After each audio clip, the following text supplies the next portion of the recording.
Oh, I thought I said it right. Hello, everyone. Hello, Maud. How are you doing, Maud? So good to see you here. Good to have you here with us. How are things? How's everyone doing? Moo Dang, what's up, Rabik? How are you doing, Rabik? Good to see you. What's up with you? Um, Moo Dang is very adorable. I do prefer Valentino though. Valentino is a step above. Eating pork chop, that's what's up. I don't eat pork chop, but you enjoy that. Noshijan, as they say. Now, what's new? I finished Monster Hunter Wilds. I mean, I finished the main quest line. There's obviously like dozens of hours worth of content after that, but I completed what the devs kind of gave us as a base game experience. You know what I'm saying? So there you have it.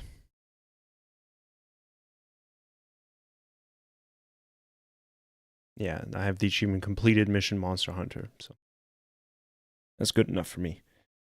I mean, I am gonna be playing more because of like I'm finally done with the main quest line, so no more unending yapping from the characters in game.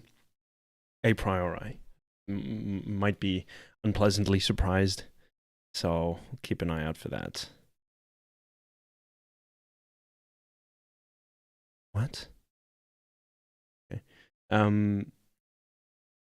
So that's that, and it was really fun. Maybe one day I'll play some Monster Hunter. Probably not Wilds. Maybe Wilds. I'll see. Because what I like to do when I play games is I want to play like from first second. You know, that you guys can kind of follow through my journey. Uh, Picking up a game while I'm already hours in, like dozens of hours in, is less interesting to me. Maybe I'll do that. You know, never say never. There's that. I do hickey type music.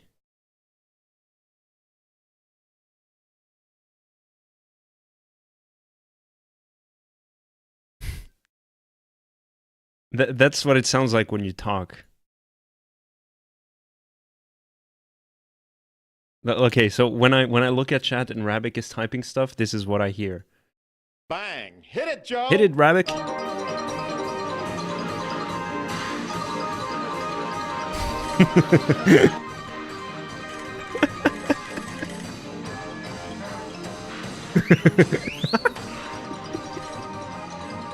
This is so stupid.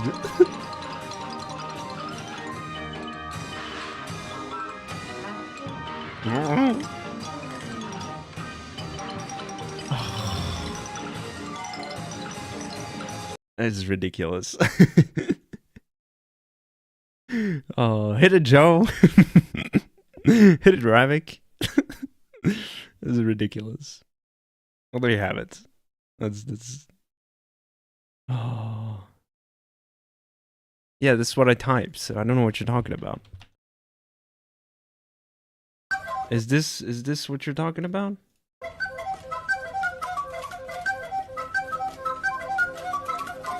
All right, that's enough. I don't want to watch more than this. I still value the few brain cells I have left.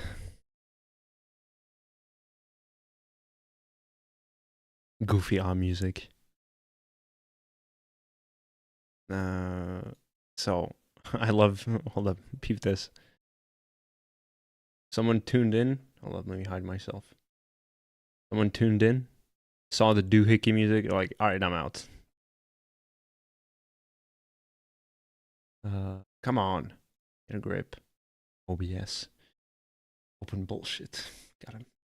We're supposed to play a game today. Are we ever gonna get to it? Yeah, that's right. So, boom, boom, boom.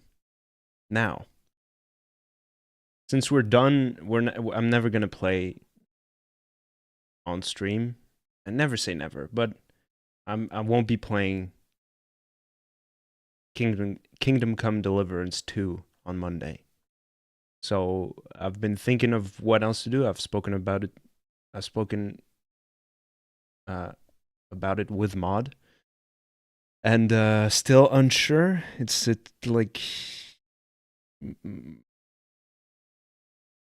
I'll figure it out. You know, that's what I'm trying to say. I want to think about it some more, and then make a decision. You know what I'm saying? But on Tuesday, Celeste was super fun. We played Celeste on Tuesday. Tuesday. Sorry, Tuesday. That was fun. When played a whole bit. We completed 3 chapters. And I had a great time. Really, really excited about what this game has in store for us. So there you have it. And then what else? So Sunday we're going to be playing some more Minecraft, and that's part of my my debate with myself is whether I want to move Minecraft to Mondays and dedicate Mondays to Minecraft. But the thing is, I also want to play Hollow Knight. I think it would be fun if we did a Steel Soul run on stream to kind of flex my skills. That would be fun. Another game I really want to play is the Mass Effect trilogy. Mass Effect trilogy. That's a mouthful. Mass Effect trilogy. So I'll think about it because I really want to give it a shot. And I haven't played it on my 4K monitors. I have 4K monitors. So I really want to see what the Legendary Edition kind of, pimped out for us. You know what I'm saying? So that would be fun. I think it would be really, really interesting to delve into the trilogy and kind of have such a committed flex. Have a committed, journey to play through. Because my playtime on this game is 428 hours. I've played this game so much. I know it in and out. You know what I'm saying? And I love it so much. I closed my browser by accident. Oh no, Rabik. Well, you're back now. That's what matters. Disco Elysium. Just the Beast? Jim Safet? Yes. Oh, I miss those people so much. Let me check something. Did I record? Yeah, that's right. When we played, I did record. Do I care to record more? Because it doesn't make sense to make an edited, it's just people talking. You know what I'm saying? There's a lot of talking. I don't think it makes much sense to do any kind of edits.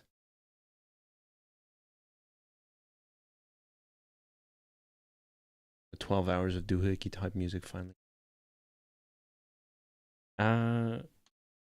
What else do I want to talk about?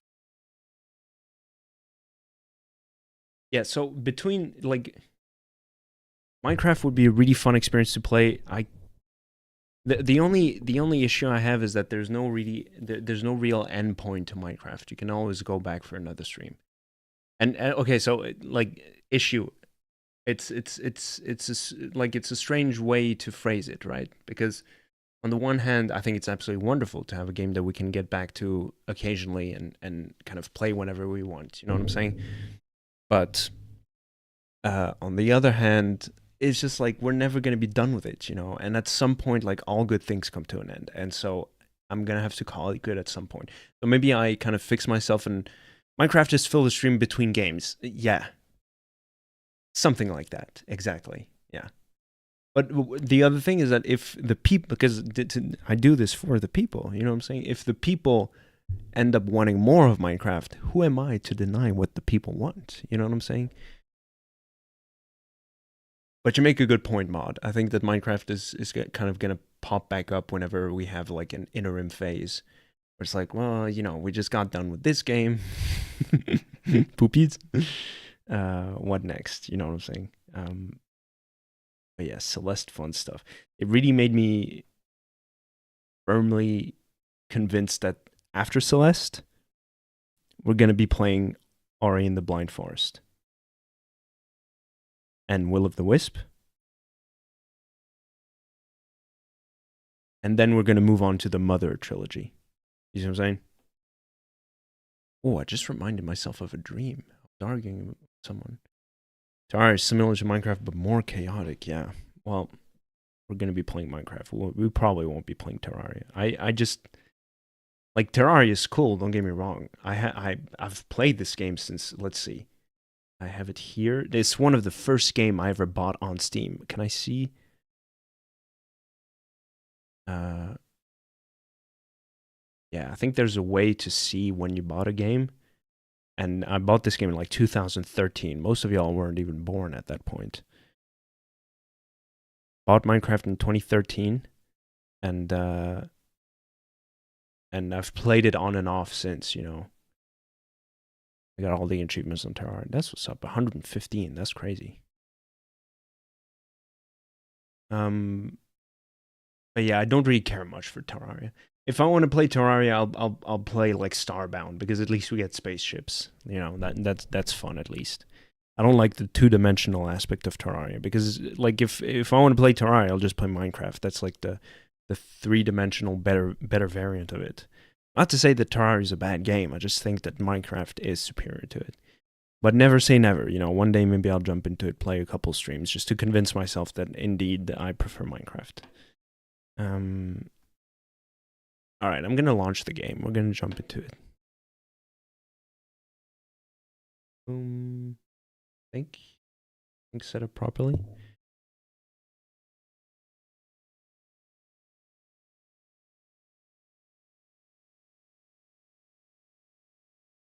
You guys can see it, I think.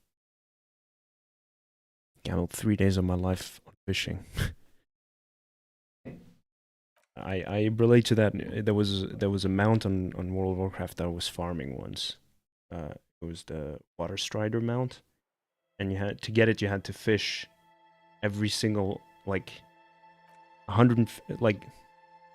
You had to Jesus Christ! You had to fish for rare fishes in all the regions of Azeroth. So, classic, Burning Crusade, like Outlands, then Northrend, Pandaria, Maelstrom, all of them 150 times, and I got all the way to Draenor, and I was like, this is not a way to play games.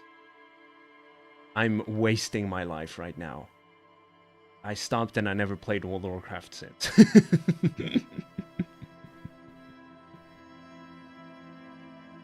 I mean, like, whatchamacallit? What's the expression they use? Client mode? Like the one where you have to pay. But I've played on private servers since, which you shouldn't do. I played it to try it out. I wasn't interested more than that. Please don't sue me.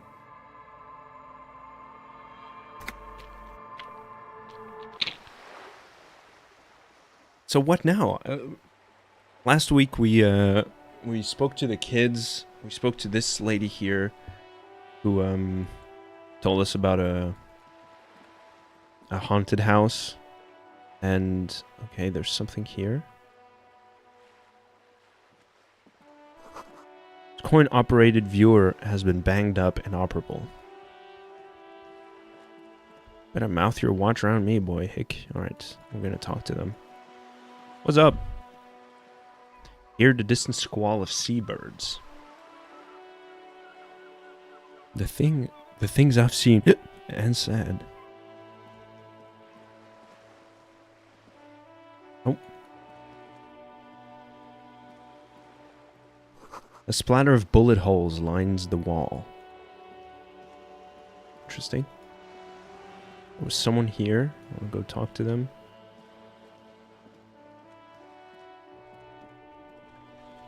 If they have anything to say.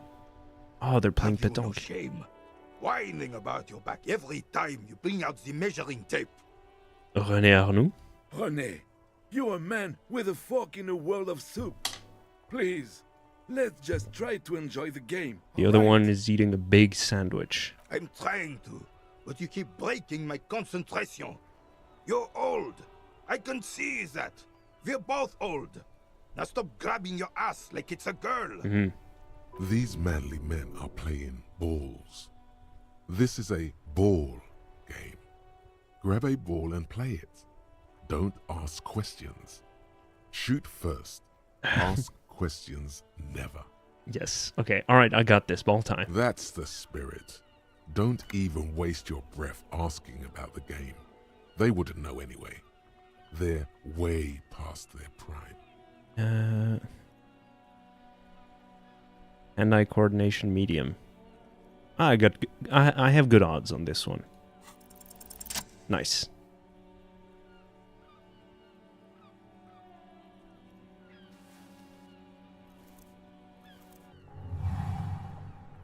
You are immediately surprised by the ball's lack of weight.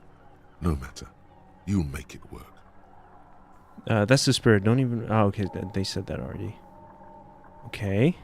Success. Feel the ball. The cold metal ball is surprisingly smooth against your neck. It has a pattern on it. Probably a sponsored ball. Yours would only be covered with bumps of learning and scars of victory. Already your muscles are adjusting to the weight, the nervous system calibrating, until you and the ball have merged into a single entity. The man ball is ready. Man ball. Okay. A chilly breeze ruffles your hair as you stand there, feet firmly planted. All sounds, smells, even the wind, everything fades until the only thing left is the union of man and ball. There's a time... Oh, sorry. There is time for a last glance inward. Who am I? An embodiment of pure motion, a fine-tuned locomotor running at maximum efficiency. Some would still say you're a cop, but I guess we're beyond that now. The inertia can be contained no more than a bullet leaving a gun. Let go. Be the bullet. Am I gonna kill someone?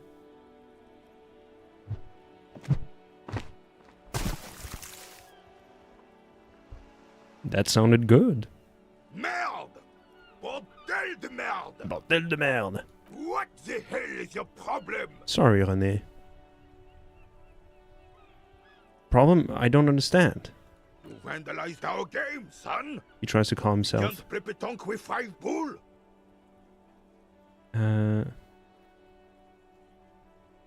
Sorry, an honest mistake. What's going on? Hey, Sushi, what's up? Can you get me up to date, basically? So, we are a policeman, right? This is our character right here. And we are on an investigation with our colleague, Kim here. This is set in, what's the name of the place, Sushi?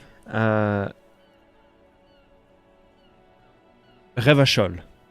It's called the place is called Revachol. It's set in a post-communist revolution, and everything is just miserable, right? Which, fine. And we're investigating a murder. It was a hanged body behind the hotel in which we woke up, and we're supposed to investigate on that. And beyond that, what's going on in this game? No clue. I've just been going through the motions. There's been people I could talk to, funny Frenchmen, that said, Bordel de merde! You vandalized our game, son! We can play pétanque with 5 boules! Sorry, an honest mistake. Are we good? No, we are not good, goddammit! The vein on his forehead is Our bulging bull alarmingly. back. Take it easy, René. This is just a misunderstanding, isn't it, officer? No harm done. Of course there's harm done, you orange slug! You owe us a goddamn bull! Okay, I will try to fix this. Good. Mistakes are forgiven when men at least try to right their wrongs. I believe you will try. Now, why did you approach us? Yeah, Rabbik, stop hitting your eye. You keep hitting your eye. Don't do that. How do you hit your eye? Unless it's, like, intentional. Like, how do you accidentally hit your eye? You're like, oh. Anyway. Just talk. It'll smooth things over. Old people like attention. You seem to be playing in a crater. Yes. The terrain here provides an interesting variety to a familiar game. Do you know what created it? I do. Fire from heavy artillery. Okay, so it's a crater left by artillery fire. But why? Why what? Why was heavy artillery used? Because that's what happens when communists hijack your country, execute your supreme leadership, and turn your capital into a slaughterhouse. You use heavy ordnance to clean up your home. Wait, who are the communards again? Commies, communists, socialists, anarchists, call them what you like. They just chose the name to feel special. Senseless sentimentality. Did you use artillery fire against them? Sadly, no. It was the foreigners who brought them to their knees. We fought valiantly. Too valiantly. So valiantly we got licked. He adds, squeezing a bull in his fist. Should have fought dirty, like they did with their suicide sex cult propaganda and mad anarchist women strapped to shrapnel bombs. We didn't though, and we lacked caliber. God bless him, but the suzerain's cannons simply weren't big enough.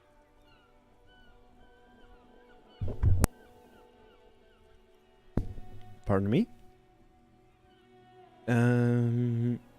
Why shell them here in Martinez? Because this place is a damn beachhead. Had to soften the commies up first. The beachhead? Yes. The military coordinated amphibious landing to take back Revachol. He finds your lack of historic knowledge troubling. A sign of mental deterioration in the preceding generations. Whoops. Martinez was used as one of the 3 footholds in Revachol during Operation Deathblow in 08. The other 2 are off in Stella Maris and the Delta. Nod thoughtfully and turn to look northeast. This here is Blood Ground, where coalition boots first made landfall and cleaned those rabid dogs out. Most likely, we're playing pétanque on their mangled corpses. Blood ground. You got old René going there. Like he isn't hungry enough already.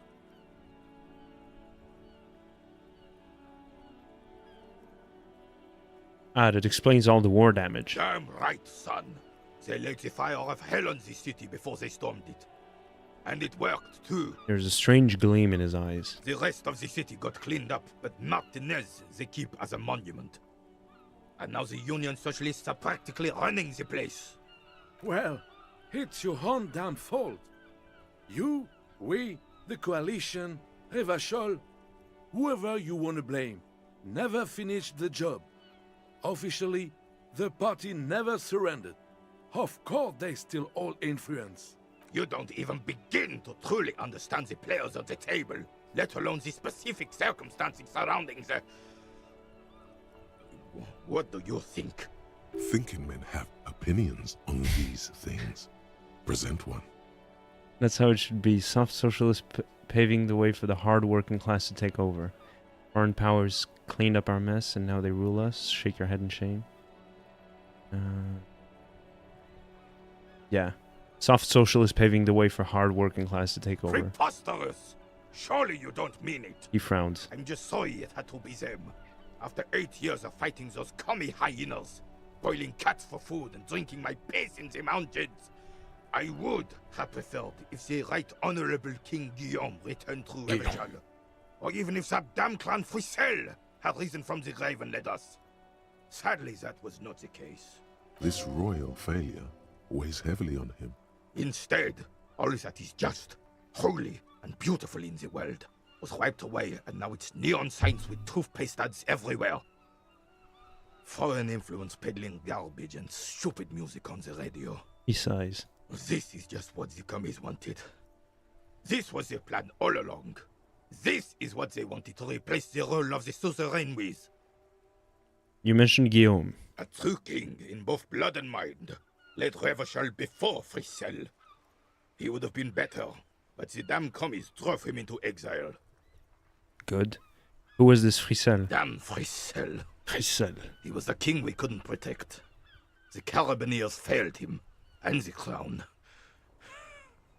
He died in the hands of the Hyperlay, in a very public execution. What exactly is a suzerain? The suzerain is the king. Suzerain. Has everyone forgotten already? They've forgotten already.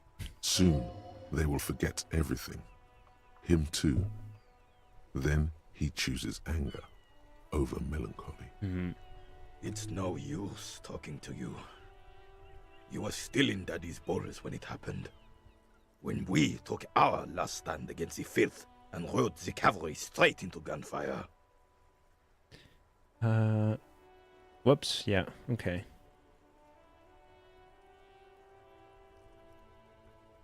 I'll come back later and try this out. Once I get the bull back. Do you know anything about the man hanged in the backyard of Whirling in Rags? Unfortunately, I don't. He shrugs. Unlike most of the locals, I have no qualms about assisting law enforcement. But this affair has passed me by completely. And most of the locals? In Martinez, the union is the law. So can you really blame them? But you don't have a problem with cops. Cop is a pejorative term. I don't have a problem with policemen. On the contrary, I admire the effort to bring order to our streets. So again, you don't know anything. If I knew, I would not be afraid to tell you. I simply don't. I'm an old man, not a coward. The daily business of the riffraff no longer concerns me. This is a man with a lot of past, but little present, and almost no future. God, that's so depressing.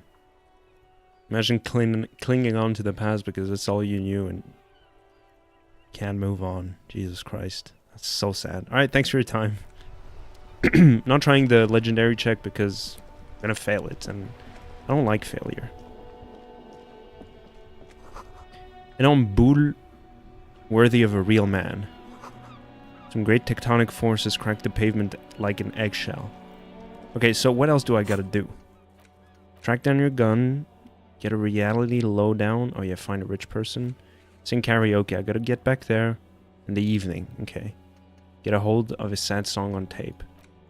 Who made the call reporting the crime? Call Sylvie using Kim's shortwave. Okay. Track down the badge. Pay for damages. Inspect the victim's body. And on boule.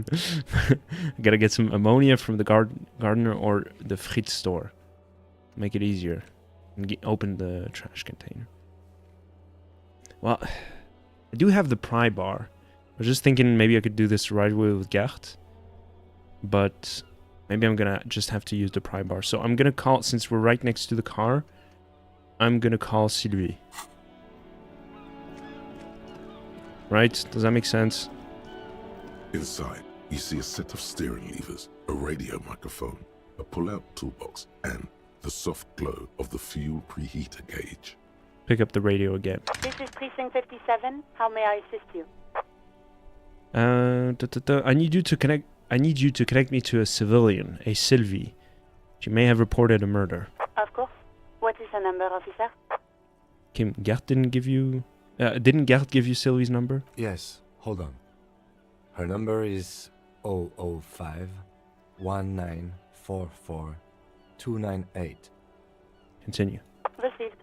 Hold on, officer.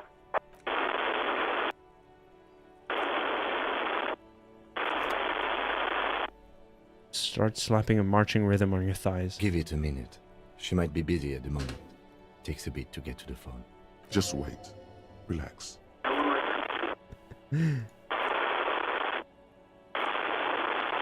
Officer, I have Sylvie Malaika on the line for you. Merci. Yes, hello? A female voice greets you through static. It sounds like she's million miles away from here.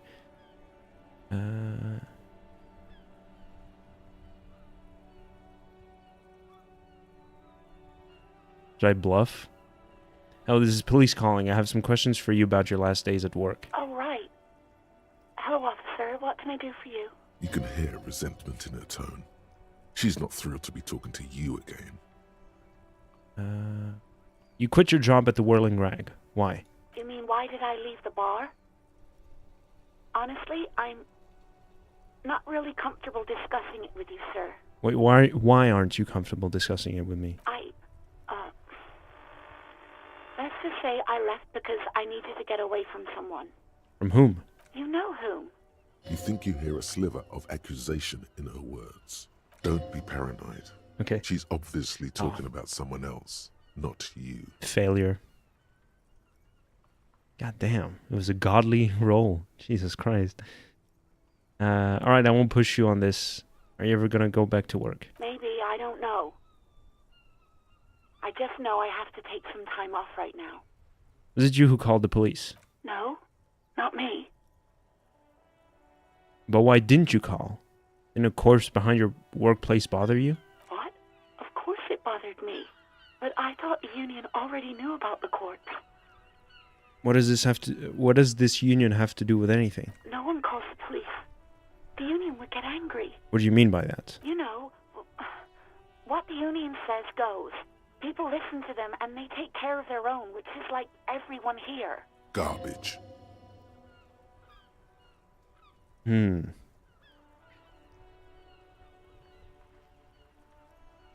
Wait, Kim, lower your microphone. Is she speaking the truth? The union is the law around here? Legally, no. In reality, yes. Martinez is de facto policed by the dock workers union. Words are not necessary to feel the lieutenant's discontent for the situation. Tell me exactly. Tell me why exactly did you let a corpse hang in your own backyard for weeks instead of calling us? I didn't want to get in trouble with the others. Push her further. Show her the error of her ways. No, don't push her. It sounds as if she's about to cry. That's what I'm saying.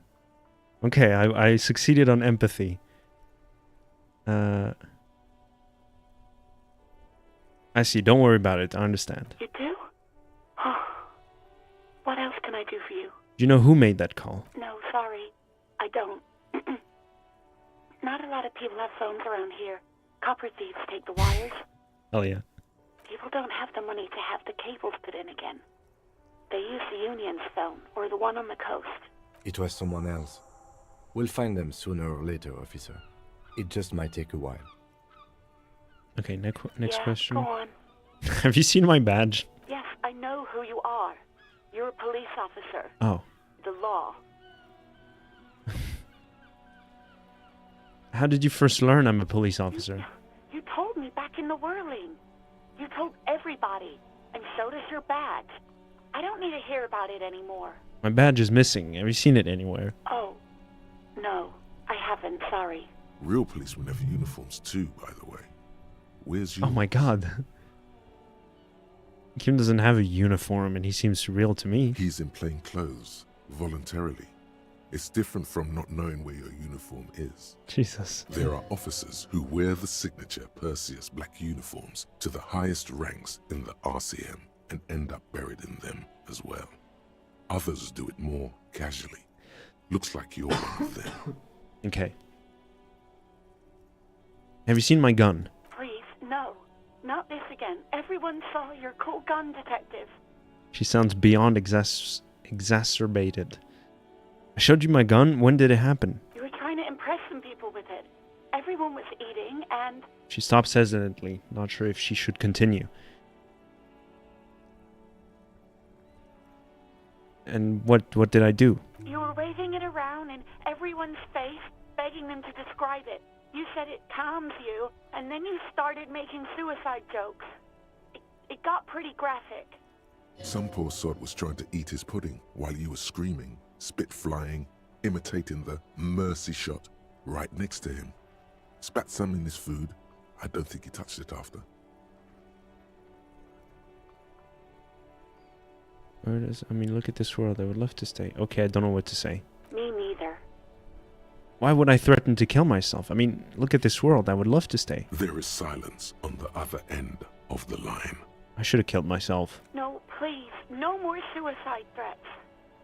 Thank God you don't have that stupid gun anymore. That's a good point. Maybe I shouldn't be looking for my gun. Yes, but what happened to my gun? Just conclude. No idea. All I know is next you were waving around money instead, saying things like big bucks cannot lie and guns can't buy money, but money can always buy guns. It almost looked like you pawned it. But believe me, I did not ask. I pawned it. Have you seen my policeman uniform? Uniform? I never saw you in any uniform. You had your things on. The disco things. Disco Elysium things? Somewhere in a dank rental apartment, 2 police officers stand in the dark. Trash and liquor bottles cover the floor. Things are not good. I didn't understand that. Hold up. Okay. Woo! Devin is here. What's up? How are you doing? Good to see you. Good to have you here with us. What's up? Welcome to the stream. One of the men, trying not to slip on old newspapers, makes his way to the window and pulls the curtains apart. Roaches scatter as the light comes in. God damn. Officer Michelle Elfboy Williams speaks to himself. His partner, Sundance Fisher, looks at the patrol uniform he's wearing, then at an identical suit frame on the wall. It's blue and covered in dust. Let's get the fuck out of there. He turns to Williams. He hasn't been here in days. What up? Have you played Monster Hunter, Devin? I think I got everything here on you. I think I have... Jesus. I think I got everything I need. Thanks. End call. I do hope so. Please, don't call me again. Bye. Empathy medium 10. Wait, why does she seem angry with you? Yes, you have obviously done something to upset her at the Whirling in Rags, when she was still working there. Wait, before you go. You're mad at me, right? Tell me, what did I do? I can't remember anything. I'm not mad. It's just... You were so drunk and so emotional all the time, and then the skua thing happened. It just made me want to quit. Did you tell me I was the one who made you want to quit? Yes, obviously. You were the worst client I've ever seen. And I have seen so many assholes in this place. I've had sailors fighting, union guys grabbing my ass, kids stealing booze. Once a guy was glued to the karaoke machine every night for 2 months. But you... She pauses. Go on. I want to know what I did. Well, you were worse than all of them. Honestly, you were getting borderline aggressive. Even about little things like not turning down the volume at 3 a.m. I even liked one of those songs you kept listening to on repeat. No more. I hate it now. Which song? We Go On by the O.O. I can't listen to it anymore. You've turned it into a parody. Sorry. Sorry about the song. To hell with that song. Then there was your room. Your project. An experiment to see how bad it can get in there. I tried to send the cleaner, but you wouldn't let me. Threatened to make me understand. I had no idea what you meant, and I don't want to know. And then you screamed something about how you're a piece of shit human being, and why does anyone even let you work as a policeman? That you'd fire yourself, but you can't even do that. I'm sorry. And then I had to deal with your toilet. The one you clogged with police documents, causing water damage downstairs in the kitchen. I won't even mention you waving your gun around, harassing customers, threatening to sing karaoke, threatening to kill yourself. Wait, police documents? The ones I had to wrench out of your toilet. What happened to them? Damn it, I don't remember what I did to your damn papers. I don't remember every little thing I do. Resentment gives way to concern in her voice. Especially when there's a hurricane loose. It's your fault for losing them. Not mine. I wasn't trying to blame you, Sylvie. Something in you wants to immediately forget about this, as if there was a reason you threw them away. Okay, I get it. I wasn't a very good tenant. No, you really weren't. You were simply the worst.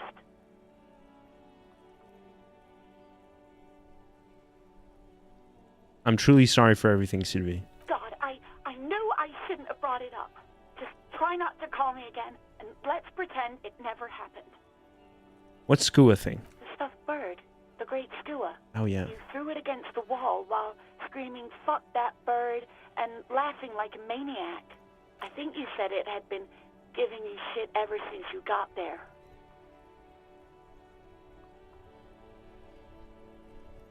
Why do I always see... Why do I always end up screwing everything up. It was a pretty bird. There since I started working in whirling. I really liked her. We call her Scotty. There's genuine sadness in her voice. What else did I sing beside DOO? I'm looking for a song. Oh, all sorts of things. Some disco, rock too. So much disco and rock. Maybe you can help me identify this one particular song. Which one would that be? One that was really sad. Sad? I think the one you mean is the smallest church in Saint-Saëns. Butchered that right up. Her voice carries a tone of disappointment. Interesting. You still have to find it, however. Inland Empire. Love it. Alright, thanks for talking with me. Take care. You hear a sigh of relief on the other end of the radio.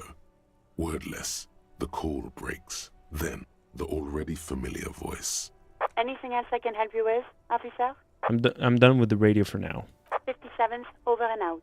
Her voice disappears into the In void. the cabin, you see a set of... Yeah, I fucking hate this character. There's nothing good about him. What is this? Hey, so we've been monitoring you internally, and now we know your Copo type. Okay, what am I? Guess. Sorry, cop? I'm sorry, I'm not sure. Yes, sorry cop. The cop who's sorriest. Let's make it official then, shall we? Huge lack of enthusiasm going on in here. Okay, but what are the other copper types? Oh, you know. Apocalypse, Superstellar, the advanced interesting cop, liquid shadow cop. But you're too sorry to say those things. So, here we go? The narrator has such a cool voice. I love them so much. What a great job the actor did. I don't even know who it is. Won't the other copper types be jealous? What? Jealous of the sorry cop? I think they'll be fine. Don't worry. They'll be super, super fine. It'll be totally okay. You can dual Copo type from sorry to anything. I'm sorry. Of course you are. It's okay. See if you can get something out of this, like info. Or maybe every time you say you're sorry, you get $1 million. Amen. That won't happen. Oh. Okay, so I'm still... I think I only have like a couple hours on this game. I'd love to get back into it. You should. It's super, super intriguing. I'm so compelled as to everything. Like, where is this going? Getting really close to finishing Cult of the Lamb. There's a bunch of people who are really into Cult of the Lamb in chat here. You'll get along with them, but yeah, interesting. Maybe I'll get to it at some point. So we're still trying to think of. It's gonna still take so much time. Remaining 4 hours and 19 minutes. Jesus. Well, if I decided to leave my PC. Oh, that's a bummer. Sorry to hear that.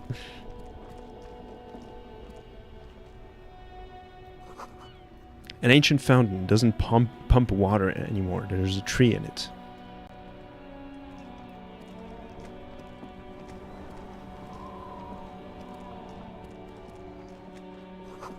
Tire tracks leading onto the roof. The slush and rain has almost washed them off. Can't go to the roof.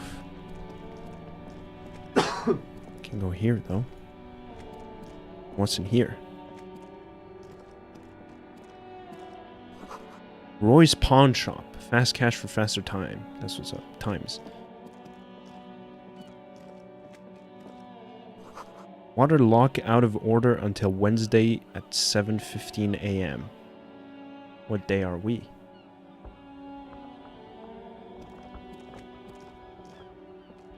G'day to you, officers. Good eye. A burly man hangs out by the waterlock, carving up a generous serving of salami with an old hunter's knife. His eyes are fixed on a man stranded on the other side of the waterlock and on an enormous billboard that has fallen down into the canal between them. Do you know what caused this wreckage? I wasn't here to witness it, but those look like tire tracks on that sign. Weird, huh? Then again, plenty of daredevil drivers in Revachol. Can I should have quick saved. I'm so scared. You can take damage from making wrong choices in this game, so. The words Daredevil Driver sound ominous to you. Too bad it also takes a year and a day to repair anything around here. Especially a waterlock. The rest of the coast is closed off till then. You know what's further down the coast? Well, there's the fishing village, an abandoned fish market, a bizarro church. Not much use to the congregation, though. There always seems to be something wrong with it. He thinks for a moment. Yeah, not really much else. Just bombed out ruins. Can I have some of that salami? Sure thing. Want some too, officer? He turns to the lieutenant. Why not? The lieutenant ponders the offer for a moment, then decides to go for it. He takes a slice of salami from the man and chews on it. Right, bye. Do I have it in my inventory? No. A couple of indicator lights are missing from this control panel. Loose wires dangle from the now vacant holes. In the middle is a lever. Beneath it, a small metal plaque. This panel usually closes the waterlock, turning it into a bridge that lets you cross the canal. But there's a crashed salmon and butter sign in the way. Pulling the lever probably won't do anything. Pull the lever up. You pull the lever all the way up until the metal clicks against the contact pins. You hear a soft clunk. Then, nothing happens. Push it harder. Nothing happens. A cold gust of wind blowing in from the sea interrupts the silence of the situation. The lieutenant hums to himself while staring at your activities. Release the spring letter. brings the lever back to its original position. You still need to close the waterlock to get across the canal. Some other way. Wasn't there a sign over there saying functionality will be restored on Wednesday morning? It was. Whoops. Okay, so we're on Monday. Today is Monday.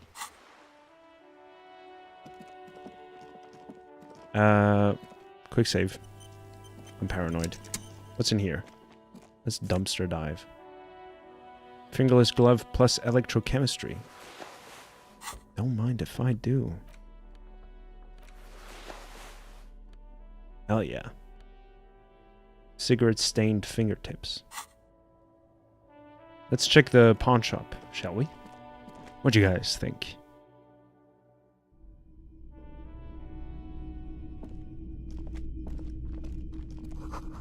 Mostly military wear, with a few more eccentric fashions thrown in.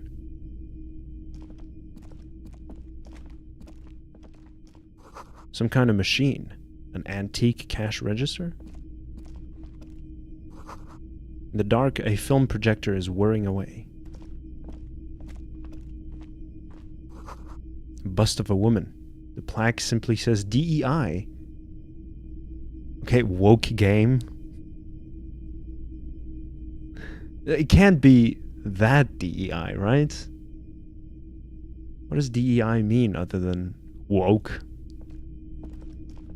It's not often that I see officers from the RCM in my pawn shop. The man at the counter turns to you slowly. What can I do for you? He asks. His courtesy is not insincere, but he prefers being alone with his projector, just watching the movement of light across the walls of the shop.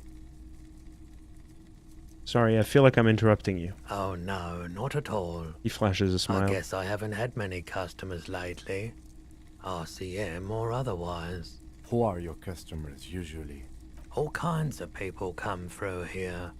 Locals, travelers, people looking for a deal, people looking for a keepsake. People who are terminally bored. As you can see, I have a wide selection of goods for everyone to choose from.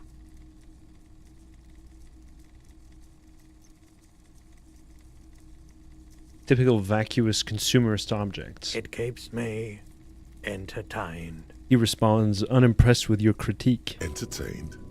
He might be high. If he is, on what?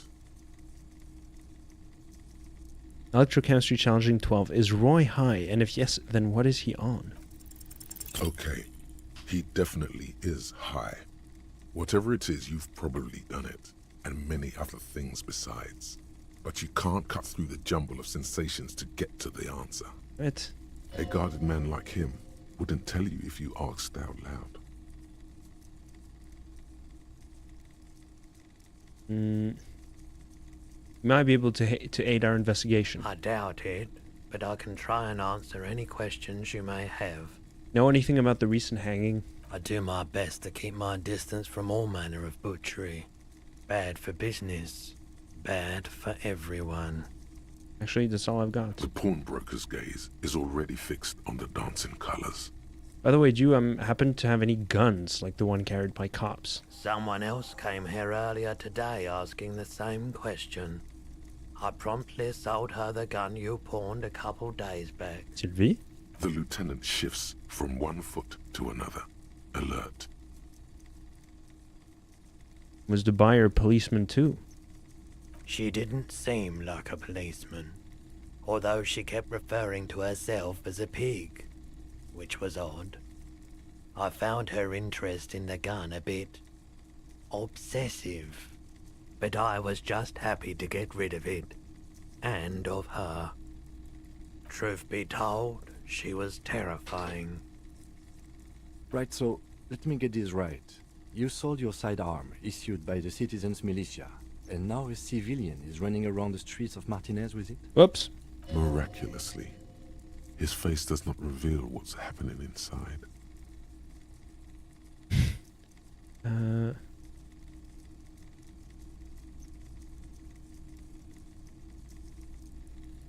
Well, like, what if she intends to commit a crime and blame it on the citizen militia? You're right that she could cast aspersions on the force.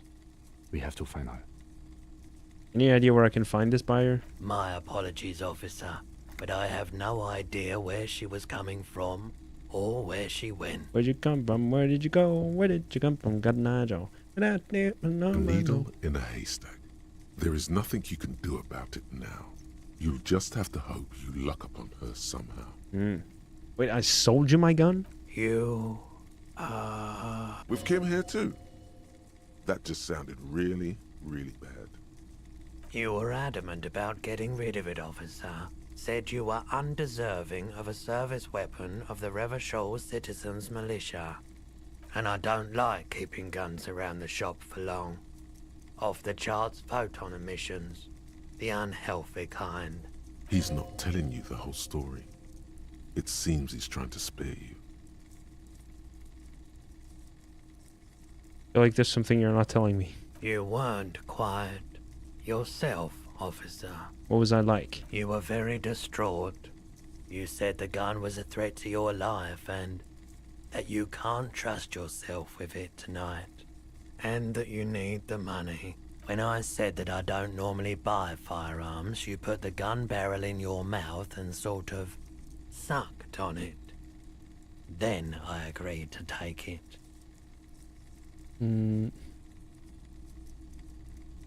How much did I sell my gun for? 15 real. The lieutenant looks from you to Roy, and then back to you. It's clear that he hopes this tableau might still turn out to be a bad dream. It's not, though. Sorry, Kim. This has got to be the most. Wow. There's pity there, too. In case you didn't notice. It's absolutely fucking miserable. I'm sorry you had to see me in that state. We don't have to talk about it any further. No apologies necessary, officer. At least now I know how I lost my sidearm. Let's talk about something else. Of course. Something I'd like to sell. Let me have a look. Anything else you're thinking of selling? No, I guess I'll keep on to these. Hold on to these. I'd like to sell my clothes. I don't have anything to... I'm not purchasing any more clothing at the moment. He looks you up and down quickly. Your mother is a necrotic object! I'm fun! Look at me sparking in the light of the projector! Misclicked, sorry. Happy Shark, what's up? Welcome to the stream. How are you doing? Good to see you here. Suddenly his gaze fixes on your tie. He steps back from the glass, and especially that tie. It swallows photons around it. I have no need for necrotic object. Your mother is a necrotic object. I'm fun. Look at me sparkle in the light of the projector. I don't have anything to sell at the moment. Another time, perhaps. Ooh, better odds. Feeling warm and enthralled by the movement of light, while the mind continues to race forward. Lucky bastard. He's probably on Perolidon. It's tough to come by on the street. Lucky bastard. I'm doing alright, except I just woke up. That's what's up. Well, good morning. hope you slept well. What is Perolidon? A drug developed by the military to treat and prevent radiation sickness. It has psychedelic side effects, and it makes your eyes turn yellow. Sir, could you take off your sunglasses? I'd like to check your eyes. Maybe that's a bit too... Is it me or is it really warm around here? I try to keep the shop at a comfortable temperature. There's a note of indignation in his voice. Interesting. Those triangle patches on his vest, you have a feeling they mean something, like they're similar to the halogen rectangle on your jacket.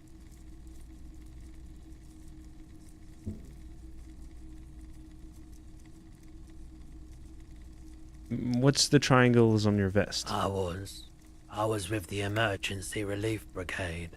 You know, after the People's Pile disaster. He coughs as if to mark his words. Had to take Perolidon for radiation sickness. That's what you were hinting at just now, wasn't it?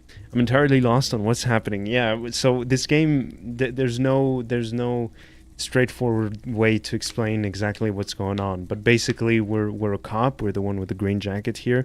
This is our investigation partner, Kim Kitsunage, something like that. And we're on a case to solve a murder.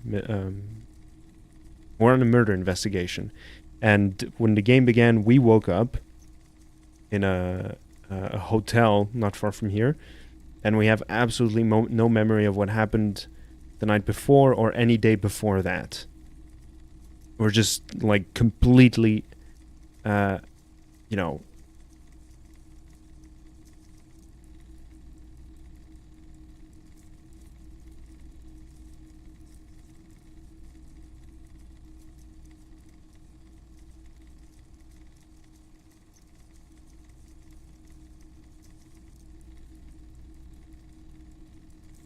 Amnesiac. We don't remember anything. It's like there's a void in our brain. So Tico, do you make your... Hello, Anxiety, how are you doing? Good to see you here. You make your thumbnails by yourself or someone makes them for you? I commission them for $300 a pop. Someone makes them professionally for me. No, I make them myself. I download the thumbnail and like the game's cover art on the internet. I go on Krita. I just put my Tico and a funny quote, and that's it. Done deal. There's little to no effort put into that. He's taken it for mental and emotional, not physical pain these days.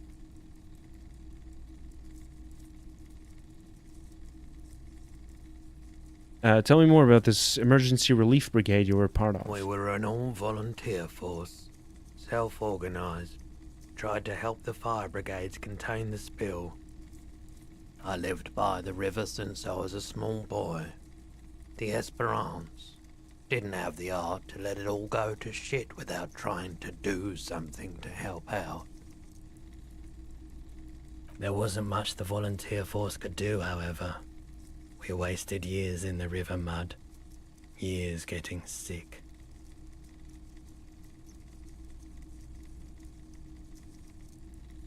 By Anxiety.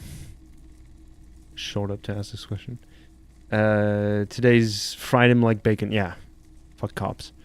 The People's Pile, what's that? A bad idea. Some poor leftist built a particle decay generator in hopes of bringing affordable electricity to underserved communities. It malfunctioned. Radioactive waste everywhere. Probably some of it in you, too. Must have been tough.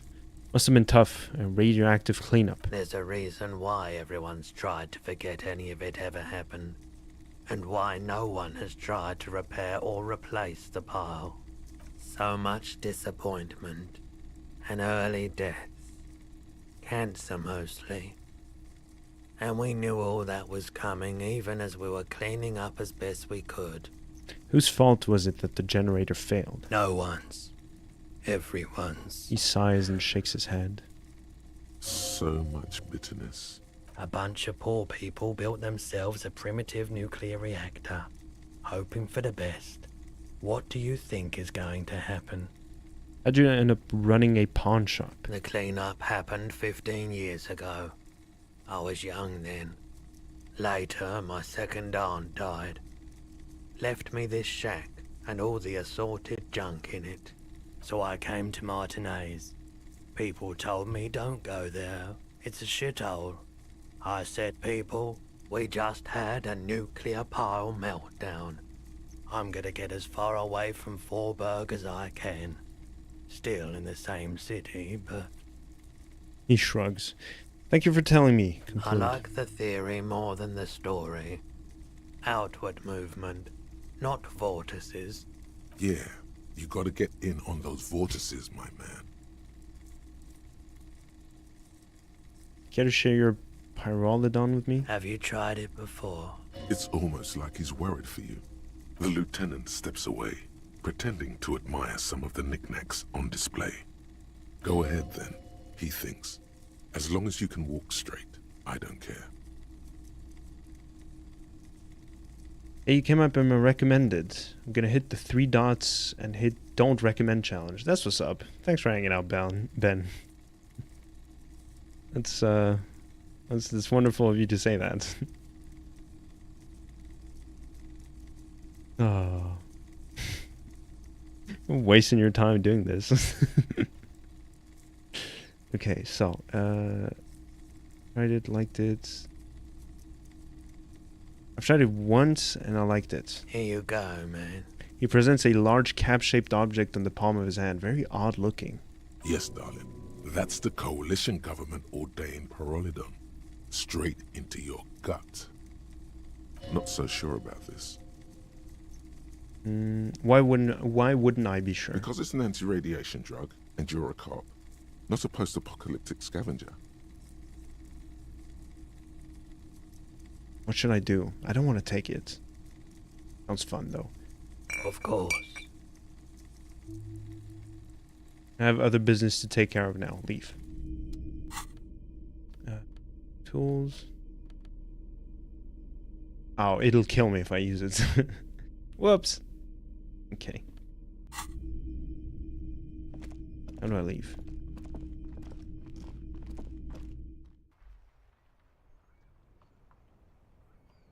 What next?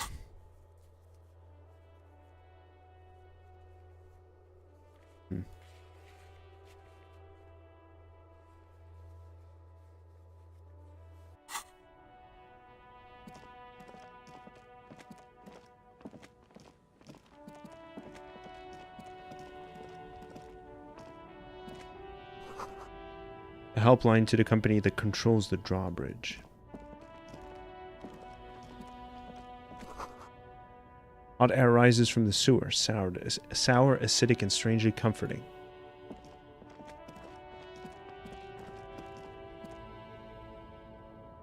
Have I spoken to them? I don't think so. Let me save real quick. Super paranoid. There are clothes inside. Cheap second-hand clothes, smelling of strangers' body odors. Don't be shy. These are premium class clothes. Good quality fabrics, best retro design. Save the economy with your style, officer. Browse through the box. You find your hands deep in tattered and faded garments, made from weird polyester blends that make your body itch and sweat in all the wrong places. Economical, but also trendy. Look first-hand, buy second-hand. Keep the economy moving. Find something worth salvaging from the pile of rags. No good. Damn. All you can come up with are some treated wool pants. You can tell they're too tight around your thighs and too loose around the waist. Touch them. They itch like hell. Like an itch pit in hell. All natural materials, see? Real wool, 100% skin friendly, and they're yours for only 2 real. Wow. How generous. you see two lowly, defeated speakers, thralls, slaves basically, perched atop them like conquerors surveying the land.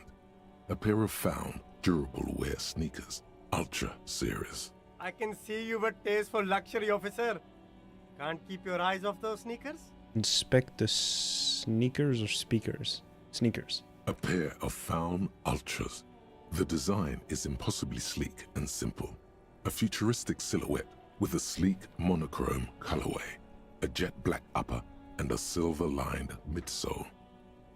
Those sneakers, mister. Those sneakers are the latest found sneakers.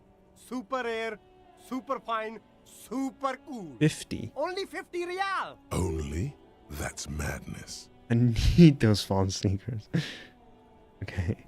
Inspect the speakers. These once respectable speakers have been conquered, reduced to a mere prop by the indomitable found Ultras atop them. Mm-hmm. No, don't look at the speakers, officer. Look at the sneakers. The man points to the sneakers footwear. are the stars here. But I already looked at the sneakers. Then look at them again.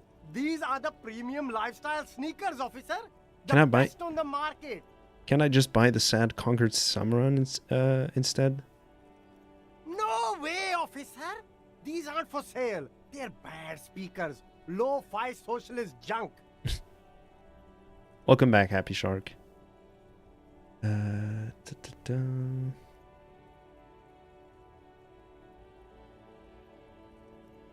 That's why I want them. I think I might be lo-fi socialist junk myself. No, officer. You're a high-class policeman who accepts nothing less than the best. Lucky for you, I've got the best on sale.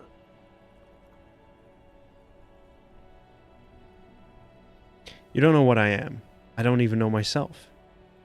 I want the speakers. Well, if you want them... He pauses for a moment, calculating. But see, they are the pedestal for my sneakers. If I let go of the speakers, where will the sneakers go? I can't leave premium lifestyle sneakers on the ground. If, on the other hand, you wanted to buy the sneakers too, I could maybe throw in the speakers for little extra. 50 cents? I don't have... Hey. Psst. Who, me? Yes, you.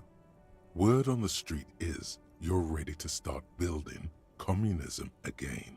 How come there's a word on the street? You keep saying things like, down with the bourgeoisie, eat the rich, sodomize the landowners, impale all people who have more than 25 real in their pocket, literally murder all human beings regardless of their political beliefs. That kind of stuff. I've said some mildly left-wing things, but none of those. All right, that sounds like... I mean, I've said all of this except that last line. Funky style. Very funky. So tell me, do you have any questions before we fire up the big communism builder? Or do we get right down to it? I'm curious. First, what's this communism even about? Failure. It's about failure. Failure? Yes. Abject failure. Total, irreversible defeat on all fronts. Absolutely vanquished. Beaten. Curb-stomped and pissed on. Until you came along. You will reverse the fortune of the workers of the world. All right, enjoy your meal, Happy Shark. We'll still be here. You alone. Against every living thing. Against every human alive. 800 trillion real in the hands of an impossibly well-organized ruling class. Towering city blocks of bankmen who have the ears of prime ministers. Million-headed armies of nations and the love of your own mother. Mm-hmm. You against the atom, the charm and the spin. Where the whole world failed. Matter failed to bend to human will. Human will failed to get out of bed and tie its laces. You alone, single-handedly, will rebuild the dreams of the working class. You are the last communist. Whoa. Now get to work, comrade. Hell yeah. Roll up your sleeve and start building communism. Oh yeah. Oh yeah. Get the firing squads and the animal wagons ready. Wait, firing squads? You didn't say anything about those. Too late to back out now. You can't make an omelette without breaking a few million eggs. Okay. Roll your sleeves up further and breathe in the pristine air. Mazovian socioeconomics. I want to internalize that now. Okay. So.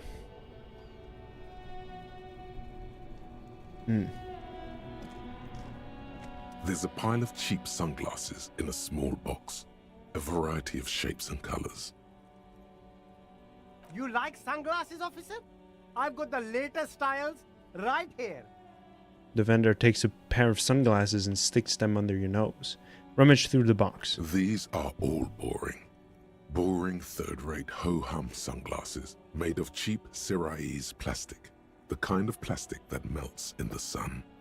Those UV stickers are almost certainly just there for the show. If anything, these lenses probably direct more UV light into your pupils. A UV magnifier. These are all first-rate sunglasses. Premium design, super material, very cool, UV resistant. These will definitely keep your eyes safe and cool while doing your dangerous police work. Oh. Give me those, No luck. All you find is this lime-colored cellophane visor, produced by a bargain sportswear brand called Amphibian, apparently. There's a malformed green frog on its bent cap. Oh, that visor is perfect for you, officer. It'll definitely keep the sun out of your eyes while you're shooting criminals. Bang, bang! And all for a mere 6 real. Are firefights something we should be prepared for? I hope not. He says, looking up from his browser. Don't like it? Sure, Square Joe. No problem. Let's get you some real shades. I am on. Abort. These are hideous. What's more, they don't even fit your face. You can feel them pinching your nose and chafing against your brow. Damn, officer! You look like a mega secret spy. Very secret. They're practically made for you. I'll let you have them for 2 real and 50 cents. I still don't have enough They're money for perfect that. for concealing your bloodshot and baggy eyes. No, you are definitely not buying those. Okay. Right, I'm too sensible for these. Are you sure? But they look so good on you. You should think this through, officer. Leave for now. Alright.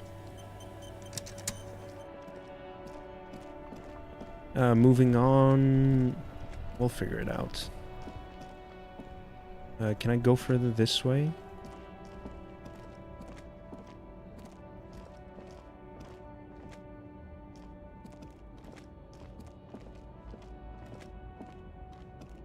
Uh-huh. Interesting.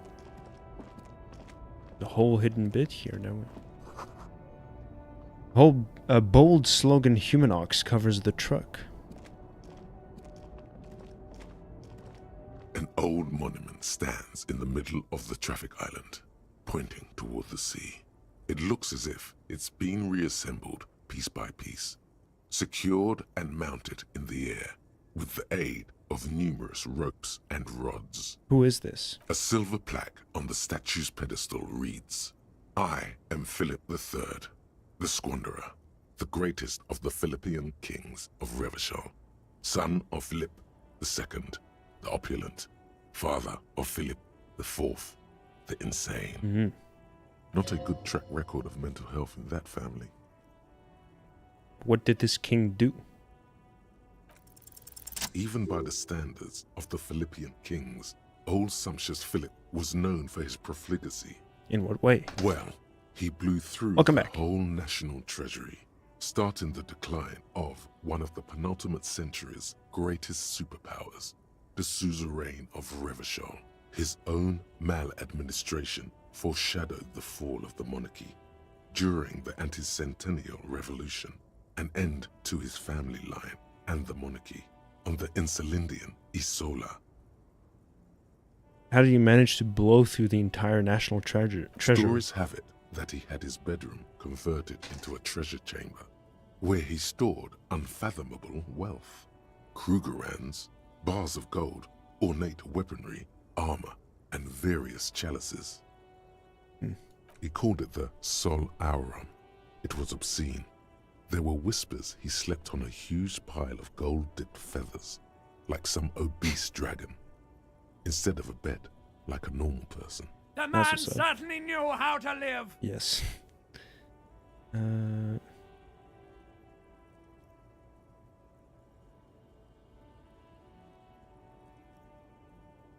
deplorable farce. No wonder everything went to shit. But wait, you haven't even heard about his fabled cocaine addiction. The what now? You see, old Philippe wasn't just good at squandering the national treasury on gold and ceremonial weaponry. He was also a prodigious snorter of nose candy. Oh man. Not just any nose candy, though. We're talking Royal Philippian Blow, allegedly twice as potent as the stuff you find nowadays. And purple. Philippian cocaine was purple. So he was addicted to nose candy, a bloated druggie? That's what the revolutionaries said 150 years later, right before they emptied out the royal mausoleum and dumped His Majesty's mortal remains in the Elysium Bay. Okay, what is nose candy? Cocaine. This is a lot to process. His Majesty's courtiers said it helped him connect with the higher realms. That's what's up. Where is he buried now? Beneath the cold waters of the Elysium Bay, thrown there by the revolutionaries after they cleaned out the royal mausoleum. Thank you for hanging out, Rabik. Hope you had a good time. Looking forward to seeing you in the next one. Take it easy. The original was blown apart by communards, then further damaged during the landing of the coalition's airships during the turn-of-the-century revolution, when Martinez was leveled. Most historians think the coalition's hasty landing may have ultimately saved the statue. If the communards had more time, they would have reduced it up to even finer pieces. Who restored the monument? Some years ago, a group of liberal, artistically inclined individuals, designers mostly, thought it would be ironic to restore the statue of the most wasteful ruler of Revachol in the poorest part of the city. It is ironic. The statue is supposed to capture the moment it was blown apart, like an instant frozen in time, a rare butterfly trapped in amber, floating on a sea of shit. It's brilliant, so funny and nihilistic. People in Martinez tend to disagree, as do many prominent art critics and thought leaders with more nuanced social awareness than the young ironists. Philip III, the Squanderer, however, with his bronze face up in the air, doesn't seem concerned about what the hoi polloi think of him in death. Leave. Well, there you have it. R.I.P. Philippe. Rest in piss. Ruins full of snow. No one lives here anymore.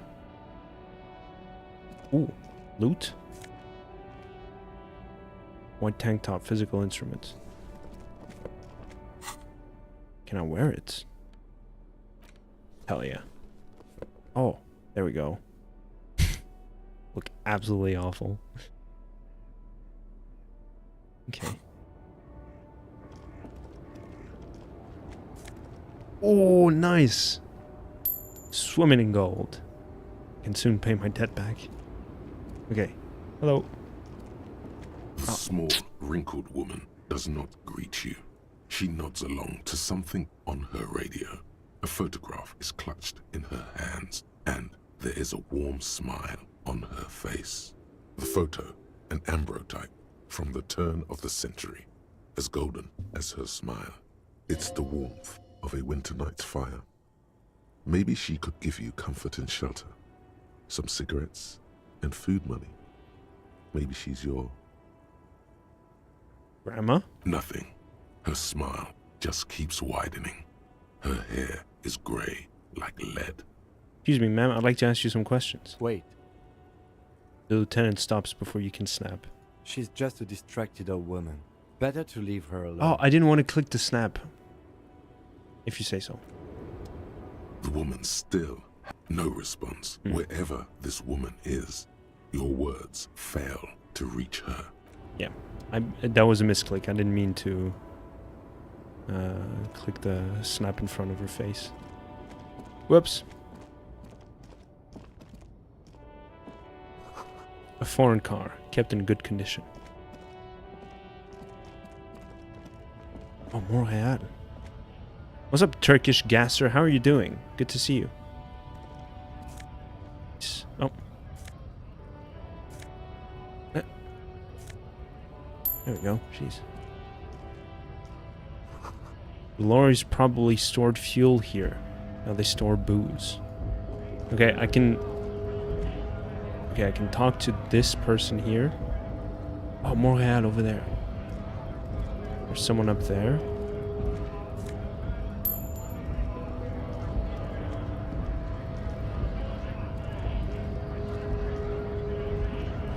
It says GRIH. The Greater Revachol Industrial Harbor.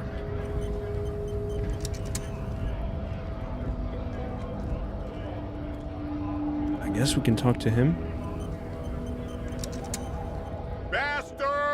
Bastards! We have a right to work! The man yells towards the harbor gates. His voice is the loudest of the lot. And oddly screechy for a man his size.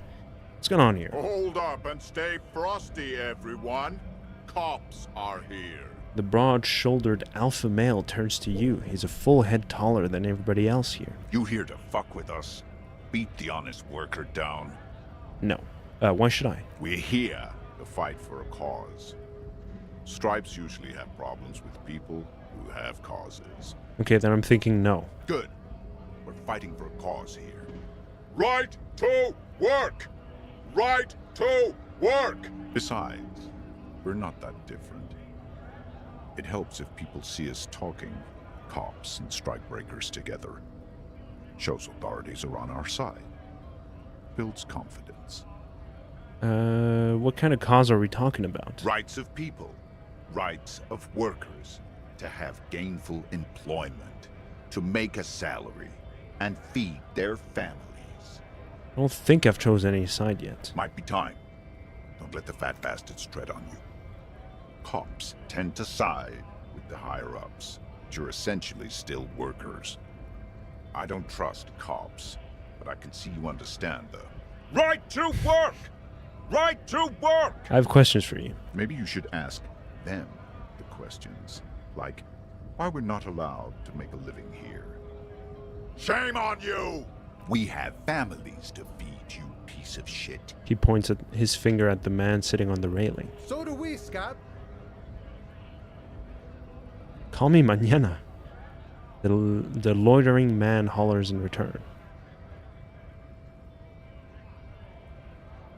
We're all these strike breakers. Honest men and women with rights to work, to be useful, not toys for corporate interests.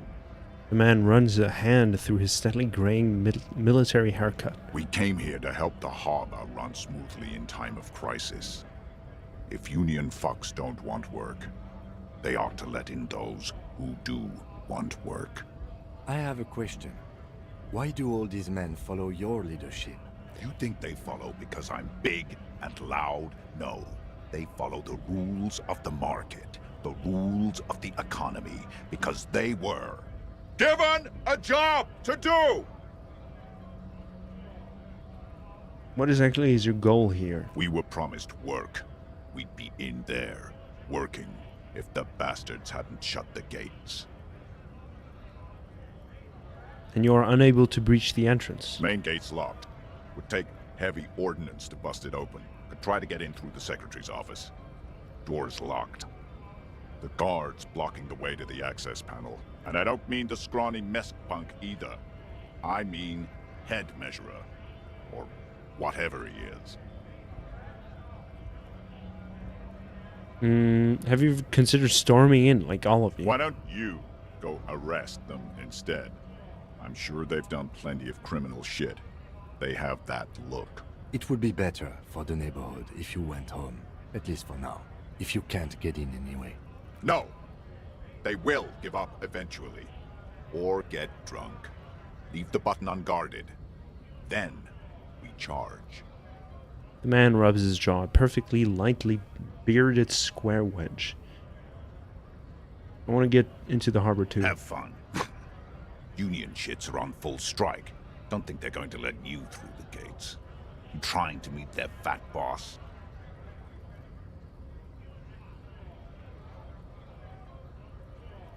Interviewing people about the murder that took place. I know nothing about a murder. His reply is snappy and terse. The mention of a killing sends a barely noticeable shiver of tenseness through him. Interesting. Absolutely nothing. Wouldn't put it past these harbor bugs. They'd do anything to stay alive. Right to work! It's shameful. Cops doing nothing. You should bring backup. Open up the gates for us. Blockading gainful employment for workers is a crime. I appreciate you hanging out, Happy Shark. Thanks for sticking around. Hope you had fun. And see you in the next stream. Take it easy. Boom. Oh, wait, hold up. This really isn't my area expertise. We are not picking a side in this just yet, sir. Pity. Let us work! What is a strike? When a bunch of ungrateful, lazy cockroaches can't get their act together, decide to block honest work for other people. He shifts uncomfortably in his workers' overalls. What does the strike want? What do the strikers want? Beats me. They mumble nonsense about boardrooms and workers' rights, while we Have the right to work! There's something odd in the way he carries himself. His set of clothing looks vaguely mismatched. The different pieces of the attire seem ill-fitting. Ill-fitting? What does that mean? His shirt is far too small and an unpleasantly tight fit, while the overalls, held up by a belt, seem to fit a man with much more corpulence. Wearing new clothes? He ignores your question, choosing instead to turn to the emaciated workers, raising both fists in the air. The clothes are obviously not his. Maybe someone who was murdered? Silence is the answer. There's something off here, but he won't say what. You've been talking to him for quite a while now. Something is off with this guy. Ask him where he's from. Okay, I gotta ask, where exactly are you from? What's it to you? Deep-set suspicion drips from every syllable. Routine, part of the investigation. Am I a suspect? Done no crimes. I only fight for the rights of people. Already got that. I'm interested in your background. We're all workers, right? Workers stick together. Came from the eminent domain, in Jamrock. Backgrounds in odd jobs, heavy lifting, cargo hauling, bouncer work. I know the drill.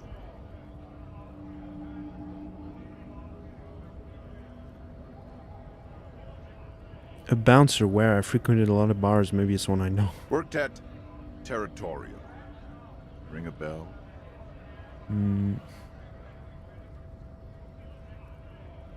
Not right now, but I might have been there. I don't really remember things very well. Uh-huh.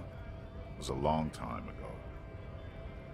The man is quickly losing interest in talking to you. Whoops. There you go. We have a suspect. A suspect.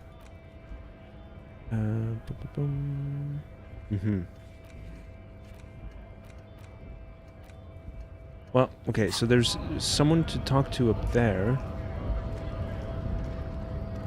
Scab? As a man with jolly eyes tilting his head.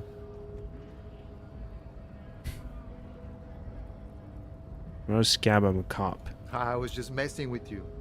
No one's ever seen a cop scab. Imagine, you cops going on a strike, but then another cop comes in and says, let us cop for less money. Speaking of, what brings the RCM here? To the Wild North? Come to see the strife? I'm a bit short on money right now. Can you give me some of it? Sure thing, my friend. I can help you out. The coin narrowly slips by your outstretched fingers and falls to the ground. Damn. Oh, I'm sorry. Didn't mean to throw it like that. It's a thing we harbor folk do, passing around cargo and such. Was not meant as provocation or ridicule. The boyardero stares at you with respect, then gestures towards the trickles of blood adorning your clothes. I think that was the wrong voice line that showed up. Okay, appreciate it. Right, always glad to help out the RCM. We're on the same branch, you and I. Humans, I mean, not slithering scabs. Come to Martinez investigating a murder. Murder, huh? That sounds like a lot of hard work. You'd never see me investigating a murder. I have no idea what I'm doing. Maybe you want to help me solve it by telling me who did it. Of course, Policia. It wasn't me. You can rule me out.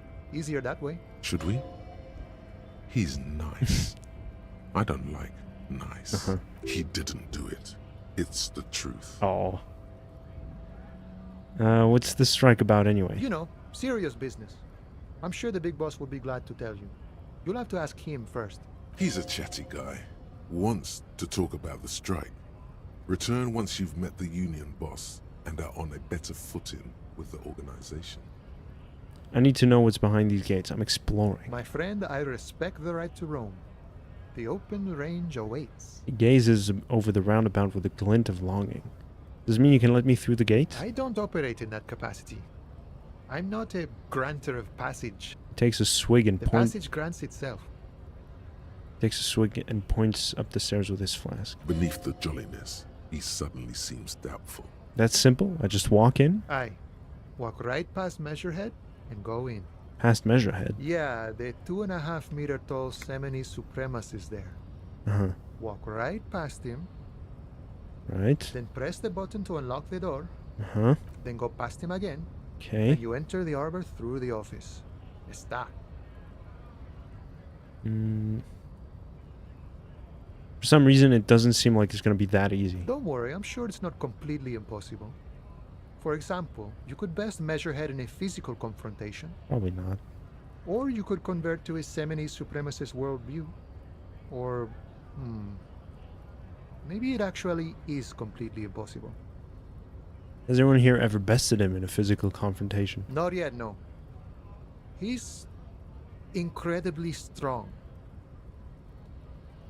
Has any of the scabs tried converting to his worldview? Jean-Luc himself would say that the Jean-Luc? recipe has proven overly heroic for the scabs to convert to. Not enough intuition. Got it. Another thing. Sure. Nice talk. Gonna get moving. Alright, we're doing that later, though.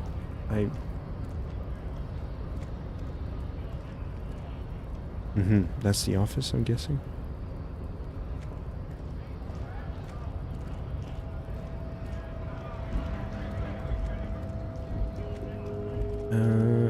Oh yeah, right.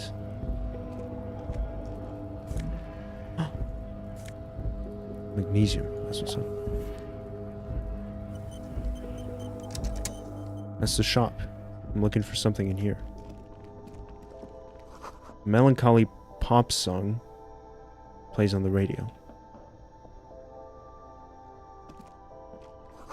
Yellow roses, dozens of them. Tulips too. Oh. You see several packaged raincoats fill a low shelf beneath a display of croissants and juice bottles. The raincoats are transparent, except for the big Fritta slogan on the back.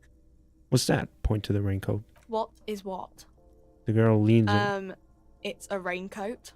If you want to buy one, then it's only 4 real. He taps on the glass counter. The raincoats patiently await purchase. That's funny. The tear machine stands in the corner. A sign says, 1 bottle equals 10 cents. What is this machine? Oh, that's the tear machine. I understand now, thank you. Yeah, but what is it? It's a machine for tear. You know, you find tear outside, like bottles or whatever, and put it in the machine, then it gives you money. I see, and how do I pick up tear for the tear machine? You need a bag, I guess. We used to have some, but we gave them all out, so... He shrugs awkwardly. Feel free to use it if you find a bag, though. I'm sure there are some out there. Somewhere. Alright. What else? A small cabinet on the wall is filled with various medicine bottles, nasal sprays, and blister packs. They all bear the Saint Baptiste Pharmaceutics logo. Their logo is the bloodless rose, pure white, untouched by harm. Just ask me if you need anything from St. Baptiste. We don't stock prescription meds, but we do have Nosafed, Duramine, Magnesium, and Hypnogamma.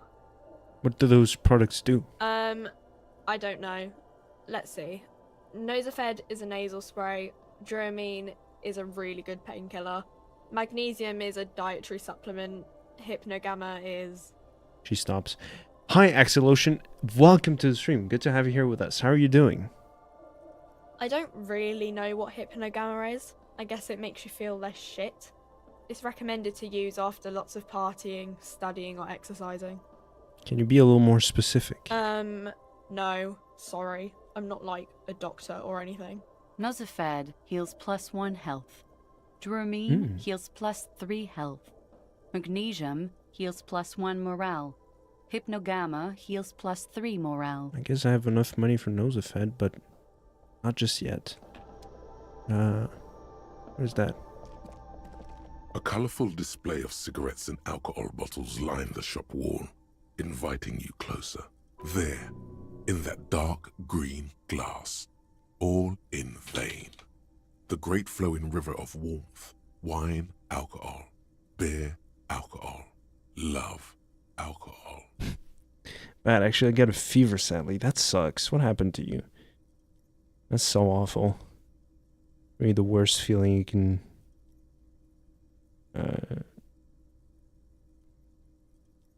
You can go through, you know what I'm saying?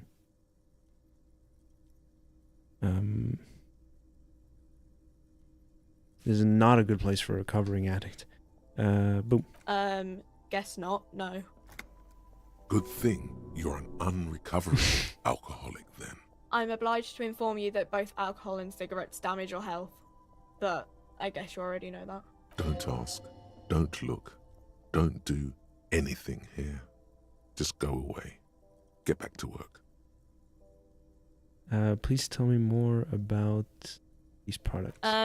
The Pale Age vodka is special, I guess. It's stored in pale for a couple of years, which makes it super expensive and super strong.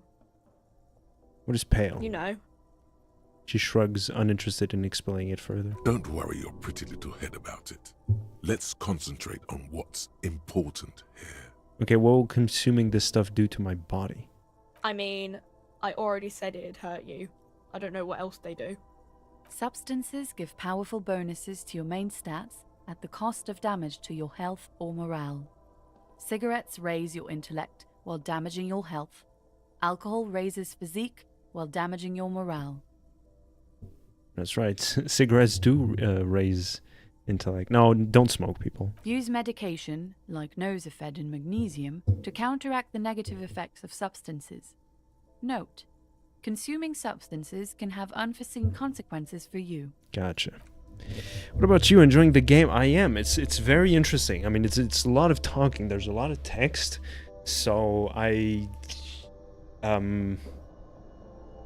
yeah, I'm very curious to see how it'll evolve and what direction it's taken and everything. But yeah, there's just been a lot of info dumping. It's just a lot of that, especially since your character wakes up as an amnesiac, someone who forgets everything. You have to have everything taught to you. You know what I'm saying? Like you even it goes to the point where your character is asking, "What is a strike?" You know what I'm saying? Which is like, okay, well, come on, and we at least know that. There's so many times where I'm seeing a question, I'm like, I don't want to ask that. Just a waste of time. You know what I'm saying? So, boom, boom, boom. Okay, so I'm looking for ammonia. Welcome to Frit. Feel free to look around or something. Everything is out on the shelves. What's that magazine she's reading? What's that magazine you're reading? You mean this? She looks at the cover, boasting a colorful photo of two girls kissing. This is Pop Stars. It's got, like, famous people in it. It's not for sale. Looks like it also has something called Police de la Mode, featured on page 34. This speaks to you. Forget about all that. What is this fashion police feature? Point at the cover. It's where they rate different outfits famous people wear. It's kind of funny. They're kind of mean. It's about who's the most stylish.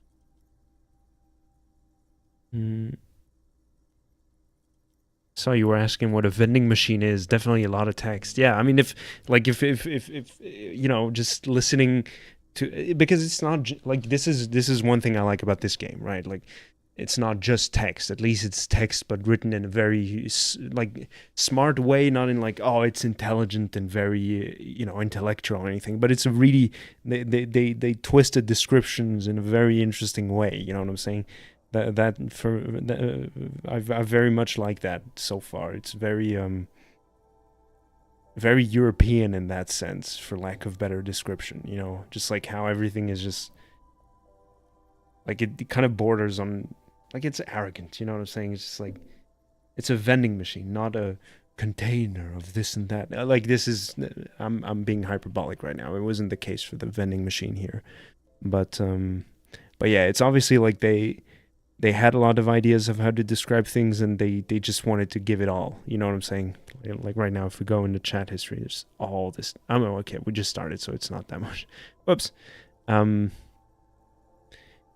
But it's very, like, the style is super weird. Like, this is the icon for your character right here. It's all like drawn. You know what I'm saying? It's all painting. The art style, very interesting art style. And very interesting thematics. So yeah, it's ticking a lot of boxes right now, but it is a lot of text. You have to sit through so many people talking for so long. But at least it's interesting stuff. You know what I'm saying, as opposed to what we saw in fucking Kingdom Come. Anyway, very European. I like that. Reminds me of the question: is he gay or just European? Yeah, exactly. Who's the numero uno guy in there right now? What does he look like? This point yourself. I bet your hat would win the prize. Would take the prize. No, I don't like it. I hate it. We are not the fashion police. We're the real police. Okay, Kim. That's a good joke, Kim. Before we go, what is this, Frit? I don't know. Frit? And what is Frit? A 7-Eleven grocery store. Why is it written with 3 T's? I think they think that the extra T makes it funkier. It doesn't. The story goes that normal Fritta, with 2 T's, a men's workwear shop in Vredefort, was already taken. So when Fritta Retail Inc. grew into a multinational corporation, they had to add an extra letter to avoid trademark infringement. Let's proceed. I have some questions for you. Okay. I'm not really supposed to be chatting to anyone, but... You have... but as I said in the other stream, I still want to play it. Just stop by to say a quick hi. I hope you continue liking it. Do give it a try. You know, I think that this game is great to be experienced, you know, by yourself. Like, I stream it because it's fun, because I like streaming games. I've very much enjoyed doing this so far, and I think it's nice to share this experience with people. You know what I'm saying? But I think that if you contain it yourself if you can't contain it to yourself, like you're just playing by your own, it's got to be a very personal experience of how you react and how you feel to everything. I'm very much enjoying this. The exploration of all the ideas that they're throwing into this game right now. So yeah, but I appreciate you stopping by. I hope you had a good time for how short it was, and I hope I'll see you on Sunday for some more Minecraft, or maybe Hollow Knight. Maybe, you know, I'm still figuring out what I want to do for Sundays and Mondays, especially Mondays since we gave up on fucking Kingdom Come Deliverance. Anyway, take care of yourself, Axel Ocean. Get better. I hope that your fever goes off soon. Take a cold shower. That usually helps me out. I know it's the worst idea that you can think of when you're having a fever, but it'll cool your body down, so it'll help maybe a bit. This is not a medical opinion. I have no idea if it's actually good for you or not, but it helps me. It makes me feel good when I have a fever. So yeah, do look it up online. Are cold showers good for you when you have a fever? I'm gonna do that right now because I feel terrible. Are cold showers good for you when fever? Avoid cold showers.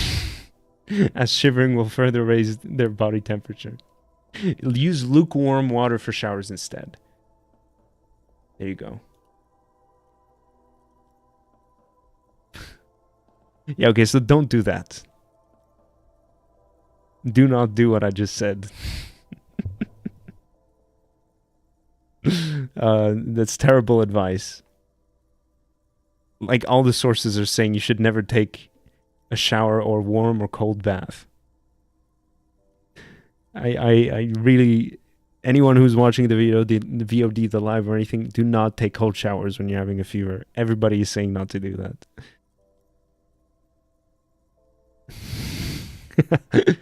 Jesus Christ almighty.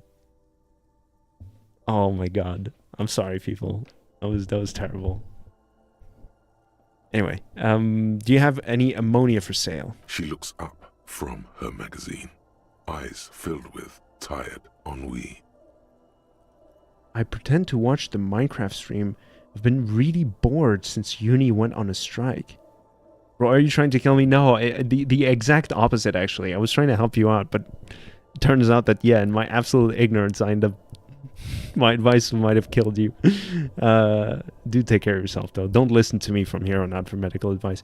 Wait, what do you mean? You pretended to watch the Minecraft stream? Your uni went on strike? Why? This whole game is about a strike. There's a whole strike happening. Yes.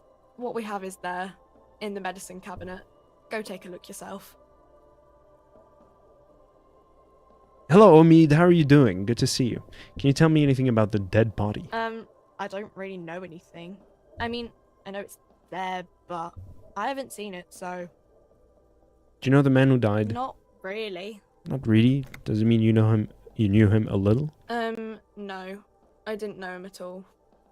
How long has it been there? I don't know, really long. What do you think happened? I don't know.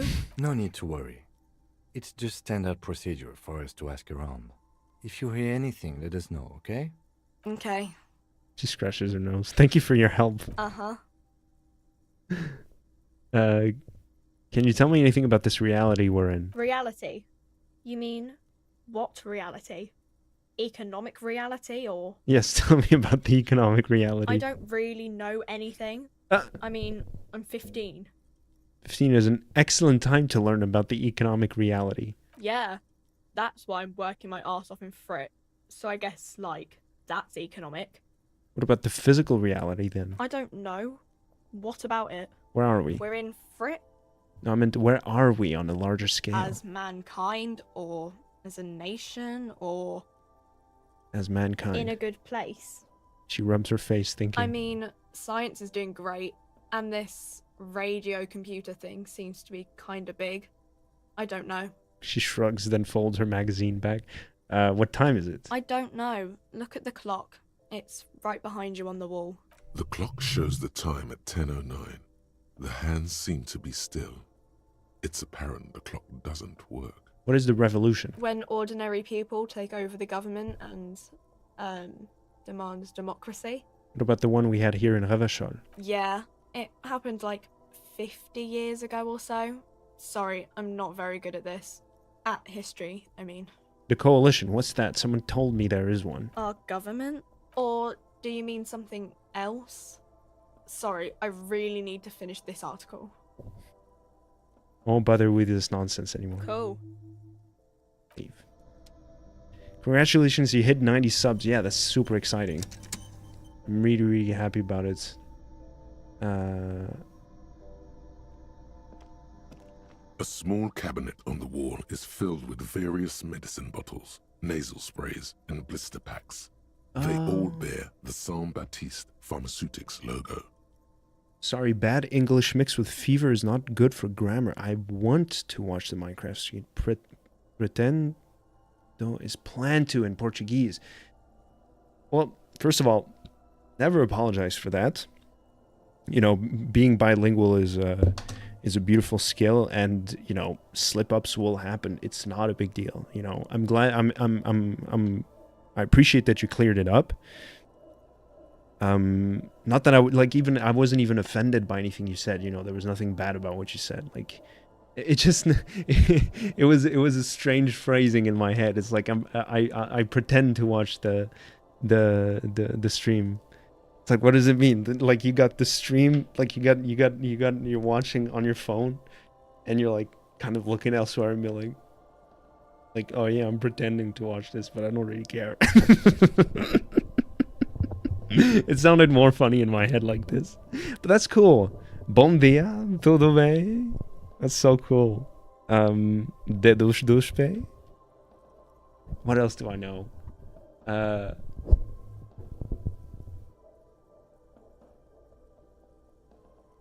I know something. Toma cuidado. What the hell? Did I just hear Kratos? No.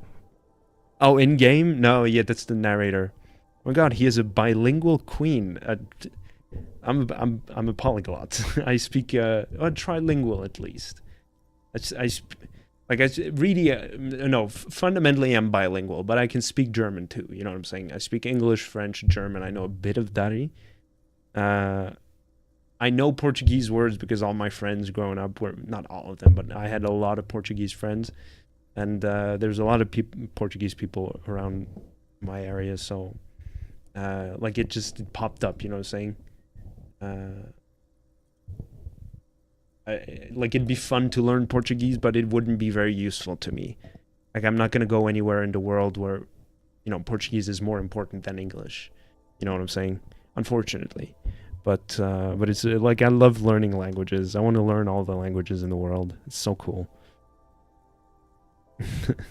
But you're a bilingual sovereign as well. I don't know if I'm not going to assume your gender. You speak English and Portuguese, so there you go. There's something we have in common, being bilingual. Oh yeah. Oh, it's gonna cost me 1. That's crazy. Okay, don't like overdo it or something. And can I have Nosefed? Ooh, 250. Do I have enough for that? I do. It's gonna. Didn't really expect that. Really cool. The Bom Dia pronunciation was really good. Like I'm saying, like I had a lot of Portuguese friends growing up. So, Bom dia, tudo bem? Boa tarde. Was it boa tarde or bom tarde? I don't know. Because it's Bom dia, but it's something else for tarde. You know what I'm saying? Obrigado. Boa tarde. There you go. Boa tarde. Obrigado. De nada. Boa tarde. That's right. That's right. How do you say like and subscribe then? De douche. Who's Saint Baptiste? Saint Baptiste, you know, the pharmaceuticals company. Saint Baptiste Pharmaceuticals, the one that sells meds out of Saint Baptiste. That one, there. I'm having a fever dream right now. No, this is very real. You can pinch yourself. It's very cool though. Like, shout out to my Portuguese viewers out there. You probably but what's gonna be the like se inscreva? See, I'm going with the Spanish pronunciation there. Se inscreva.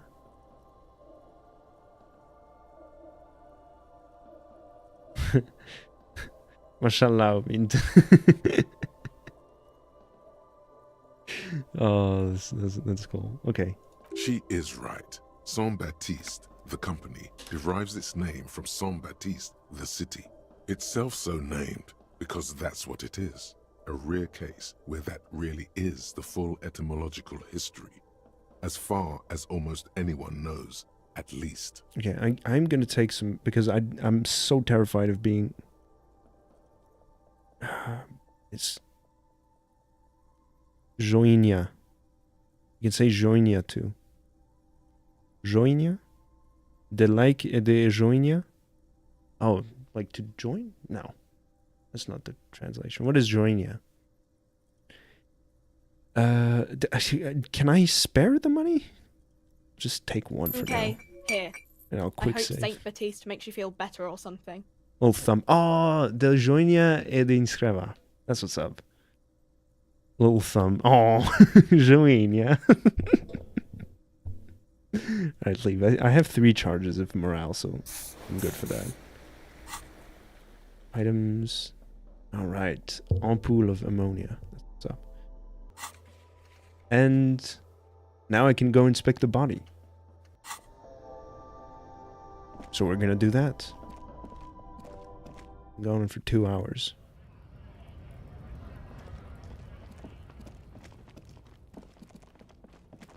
Stop distracting you now, good playthrough. You've been a wonderful distraction. I appreciate you hanging out. Do take care of yourself, and well, I'll see you. An old oh my god, hold with up. a matrix of push buttons lists all the companies in the East Delta Commerce Center. Oh my god, there's so many options. We're gonna be here for a while, people. Make yourselves comfortable. Appreciate you hanging out. I'll see you if you end up showing up for Minecraft. That's gonna be so fun. I'm really excited to play some more Minecraft this weekend. So we're gonna do that, and yeah, do get better.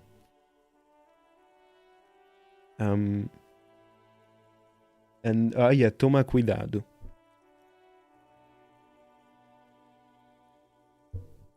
I think. Vegetal. My friend always used to say vegetal, which doesn't mean anything. It's a French sentence, but pronounced à la portugaise. You know, Portuguese. So yeah, but the point being, take care of yourself. Tico, when you're gonna do a Minecraft stream Sunday? We're gonna be playing because we've played already Minecraft on last Sunday. So we're gonna do some more of that this Sunday, and that's gonna be exciting. Only because usually we'd play Legend of Zelda on Sundays, but since Mod is not here. Here to drop some blessings on you, Tika. Hope you're feeling well. I'm doing great, Bad Manners. So good to see you here with us. To have you here with us. So good to see you. So good to have you here with us. How are you doing? It sounded exactly like a threat, but what matters is the intention. Okay, I'm sorry then. I'll talk to my friend Cindy about it, and I'll ask her for some tips and some stuff to say about in Portuguese. But yeah. This is wonderful. Really appreciate you hanging out, Exolotion. Take care of yourself, right? I really appreciate the blessings, Bad Manners. It's really good to see you, man. Hope you're doing well. Give me 0.5 seconds. I'm just gonna get some water, people, which you should do as well. Drink some water, stay hydrated, and then yeah, I'll be right back. Just enjoy this frame for a second here.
Imagine if there was no voice acting. Yeah, that'd be crazy. Omid, I can't read Persian. I'm sorry. I'm sure you sing very cool stuff, but I can't read it. I'm illiterate. Yeah, it would have been wild because at least the voice acting is great. You know what I'm saying? Like they went through great strides for that. But it kind of like in some instances it feels a little self-absorbed, the amount of talking that they do in this game. Like there's some good writing, but it's not that good. You know what I'm saying? You need to kind of trim the fat here and there. Devs, I can't remember the name. Oh, it's like an FM. Title. Let me see if I. Where is it?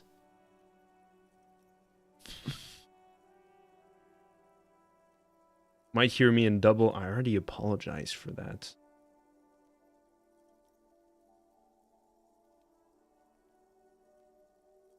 Zaum. Z-A-U-M. I didn't realize I was 30 minutes behind the live. Whoa, boy. Pico, I'm going by. God bless all of you. Take care of yourself, Omid. Thank you for hanging out. And I'm sending the blessings back to you. It's super interesting to be 30 minutes behind.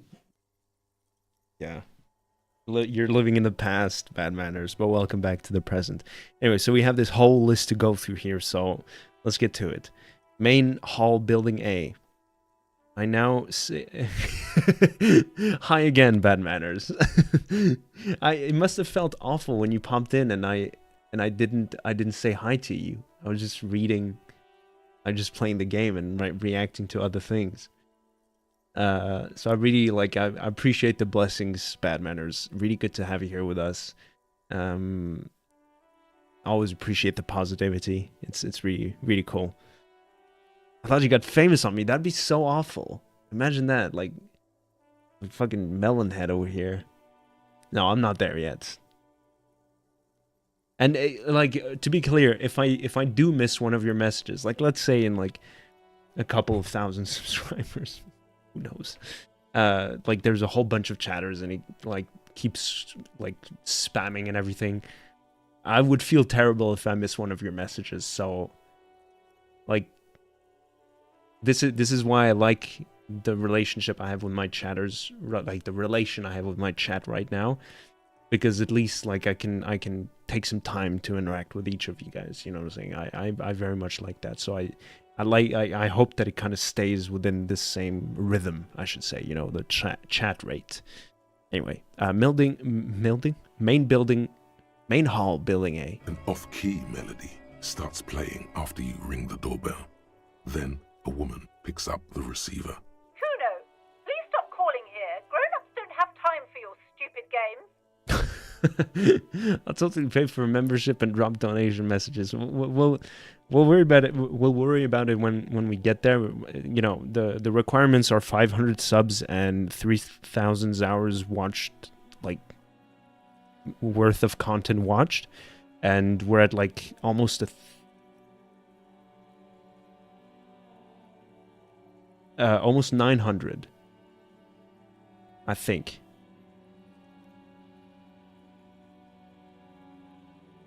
I can check, actually. Sorry, Sushi. Just give me a sec. Oh, we're at 931, right? Which blew up when in the past couple of weeks. It was not like it was nowhere near at this rate, like until a couple weeks ago. But yeah, the 500 subs thing is rough, but you'll get the watch time, no problem. Yeah, I feel like as soon as we get to 500 subs, the watch time is gonna get there. Like, it's gonna follow along. You know what I'm saying? That makes sense in my head. But yeah, getting to 500 subs is we're still a long way. And also, I would feel terrible having people pay for my stuff, because I don't think my content is that worth it. You know what I'm saying? Like, it's very low effort. It's just me talking and playing games. I think that like the support means so much to me, though, and I think that you popping in and saying hello is already so much. Like, that's worth all the money in the world to me. But yeah, I'll have to figure out something to do. Like, I do think that there's going to be some kind of membership only stream, at least when we get a couple members But we're so far away from thinking. I'm just thinking out loud because I've had that thought before. Like, how am I going to justify the fact that people might possibly? The simplicity is a big draw. Large streamers are kind of obnoxious these days. Hi, Jace. Well, how are you doing? I hear what you're saying. I am inclined to agree with you. Especially when it becomes big shows and everything. Yeah, I really do like the kind of... also because partly I'm extremely lazy. So I like keeping it simple, you know what I'm saying? Most importantly, I don't want to waste you guys' time, you know what I'm saying? And especially my time. Like, I'm getting old, you know what I'm saying? Like, time is such a valuable resource in 2025. So I really don't want to waste... yeah, exactly. I don't want to waste anyone's time doing this. So it's just going to be us playing games. And maybe sometimes I'll try different stuff. Like, someone mentioned a just chatting stream once. I'll get back to the game in a second. I promise, Sushi. I'm sorry. Someone mentioned a just chatting stream once. I don't think I like hearing the sound of my voice enough for that. And my opinions aren't that good. You know what I'm saying? Except for the Fly Tico review of Outer Wilds. You guys should go check it out if you played the game.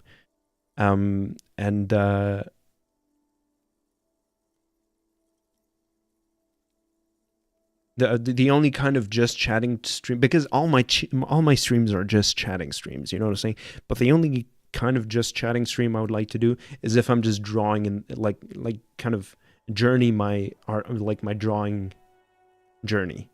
Sorry. What a dumb sentence. Let me try that again. To kind of record my drawing journey. Jesus, what a strange language. I agree, Tico. However, you find that more and more people are here for you and not what you're doing. I've made that point. I appreciate that so much, Bad Manners. It really means a lot. But I have made that point before on stream. I think that if people show up here to watch the game, they're in the worst place possible, because I don't think that you really go watch a YouTuber for the games they play, right? Maybe that's how you end up on their channel. You know, you're like, oh, X and Y playthrough, right? Outer Wilds playthrough, because you've already played the game and you want to see how someone else reacts to it. But even there, here, like the very subtle difference in the sentence, like the important detail in what I said. People look up the game to see how someone else reacts to it. They don't look up the game to watch the game because they've already played the game. Or worst case scenario, you just play the game. If you have time to spend watching someone play a game, you have the time to spend to play the game. I'm not talking like, okay, maybe you don't have the hardware, you know, you don't have the computer, you don't have the console, whatever. So you end up watching. I know some people are in that boat, right? But if like, you can find a way, right? Like, barring these exceptions, most people just play the game themselves. So if you show up on stream, it's because you end up enjoying the streamer's personality, and that's very flattering. First of all, it means I'm doing something right. But also,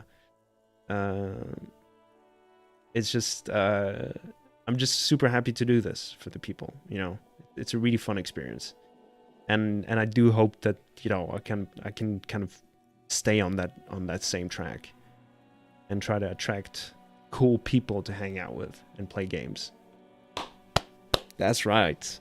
Thank you, Bad Manners. I really appreciate your positivity. It's really, really always very, very, you know, encouraging. Anyway, all due respect, I'm gonna get back into the game because, like, I wanna at least get through this list first. All right, Kuno, please stop calling here. Grown-ups don't. This is the police. Please open the door. I'm sorry, officer. I thought you were... There's a spot of static that overrides her words. But the doorbell is broken, and the bookstore shouldn't even be on the list anymore. So I can't help you. Please don't call here again. Thanks. There's also a single beep indicates that the line has gone dead. Andrew Orlando Hare, SCA. You ring the doorbell, but no one answers. Artemiteps boxing for young athletes and gym. All you hear is static, but no one answers the call. 24-hour window. You ring the doorbell, but nothing happens. Emma's fashion atelier. You wait for a minute or two, but all you get from the call box is silence. No one answers the call. Babon's taxis. The rest has been burnt off. Looks like someone has melted half the plastic off with a lighter. The doorbell doesn't work anymore. Oh, your brother died. He gets 5 big booms. Boom, boom. Yeah, those people are absolutely crazy. Slipstream SCA. You hear static from the intercom speaker. It sounds as if someone has picked up the receiver, but isn't saying anything. Hello? Is anyone there? Yes, hello. This is Tricentennial Electric. This is a woman's voice, crackling and fragile through the static. Have you come to place an order?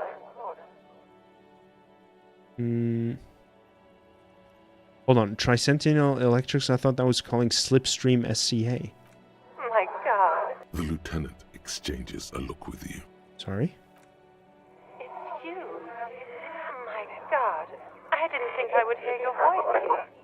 It's a woman, and she knows you. Your heart beats faster. No, something's wrong here. Are you sure she's talking to you? Who are you? Where are you? Michelle, just please. She stops and you can hear her breathe heavily. Her breath distorted by ancient static. Why did you even call? I don't understand. You've been gone for months. I thought you didn't care.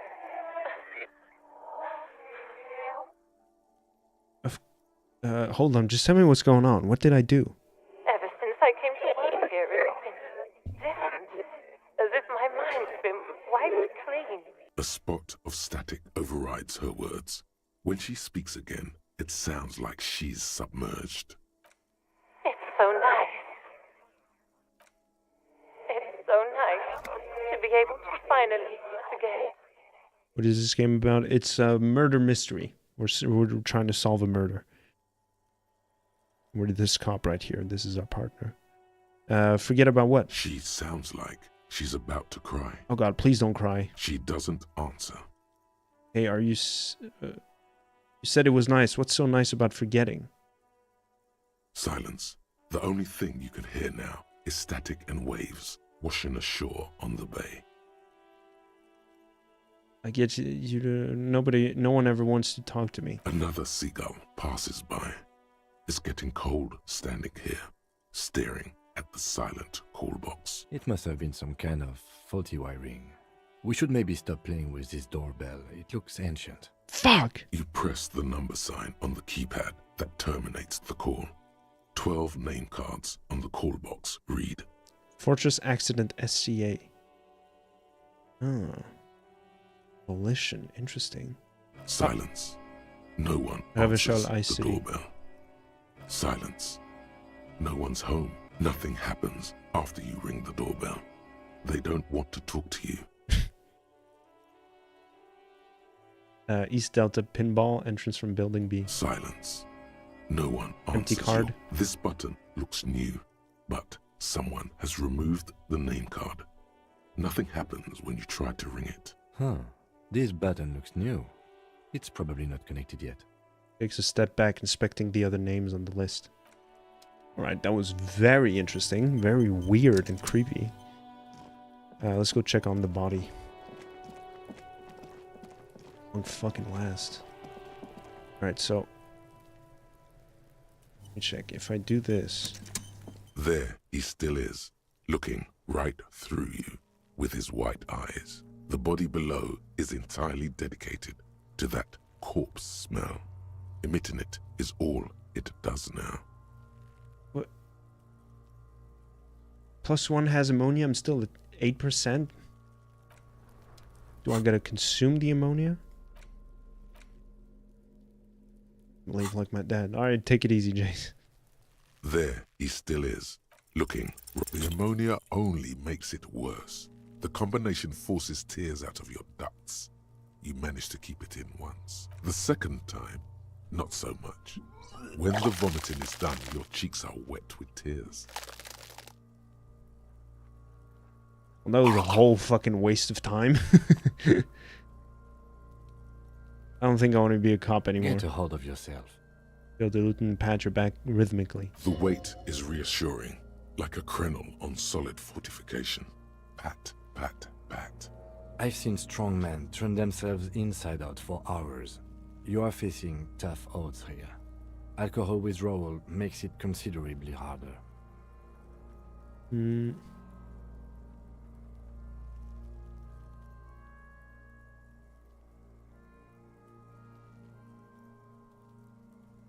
Why can't I keep it in if I've been a cop my whole I've life? seen captains puke their guts out.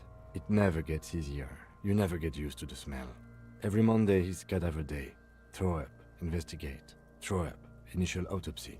Throw up, bag it. He pats her back again. Then drive to the station. Maybe throw up on the way there if you didn't bag the thing tight enough. You seem to be fine. I think I've lost my sense of smell. There's a pause. Not being hungover helps too.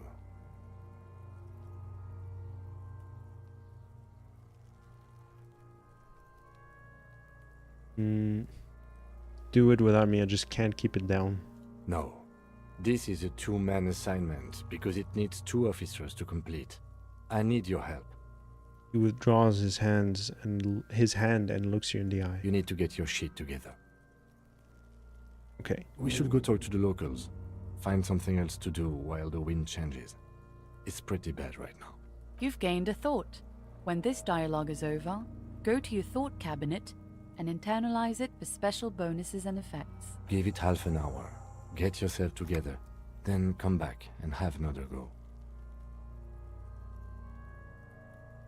Okay.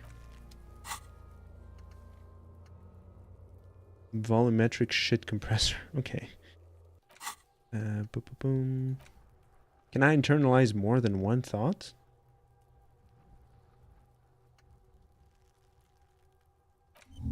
I can. Interesting.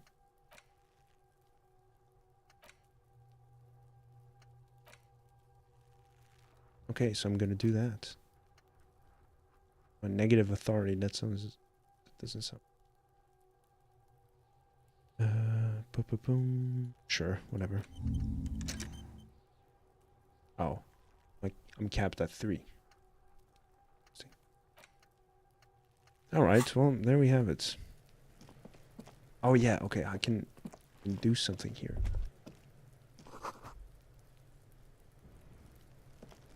This trash container is locked. The sliding lid has a padlock that says...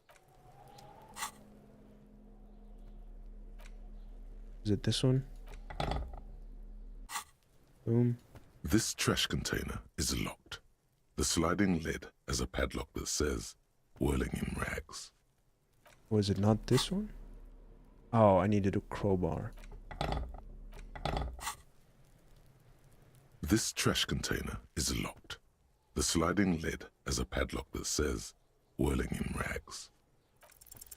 Force time isn't happening.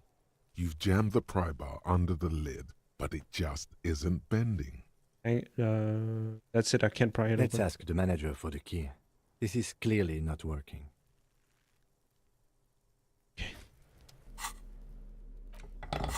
Time again.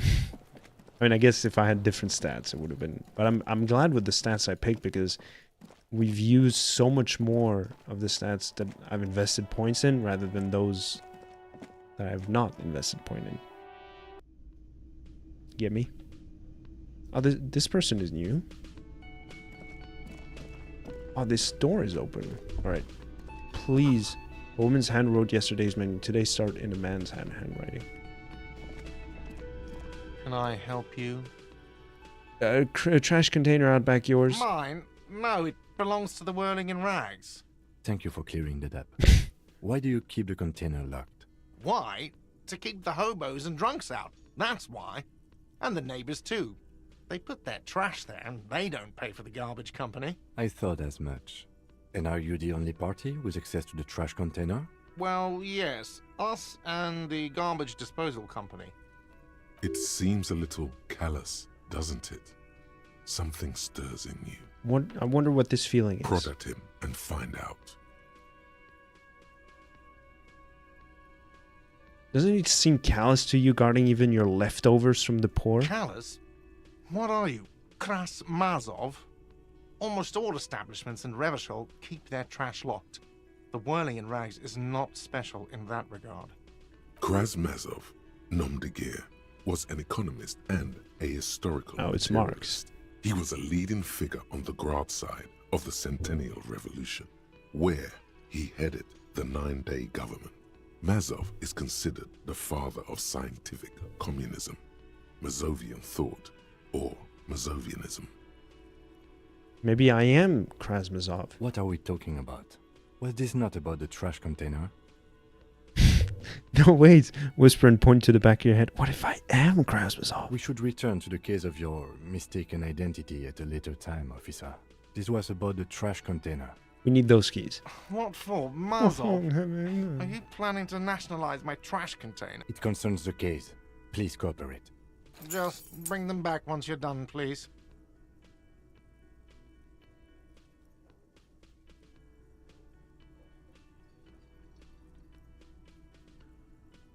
I think we are Krasmazov. I do firmly believe that. I do feel like Krasmazov right now, though. Like, I might internalize that thought and let you guys know by Sunday, but I really feel like Krasmazov right now. Alright, we're gonna come back to talk to... He looks like a friend I knew. An acquaintance I knew. There's somebody you used to know. And you have to guide me out. When I'm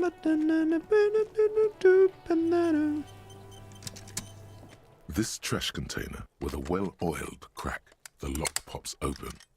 It should now be possible to simply raise the lid. Don't. Maybe you shouldn't. Didn't I have a premonition that there's something in there? There is, but you won't like it. Sweat forms on your brow.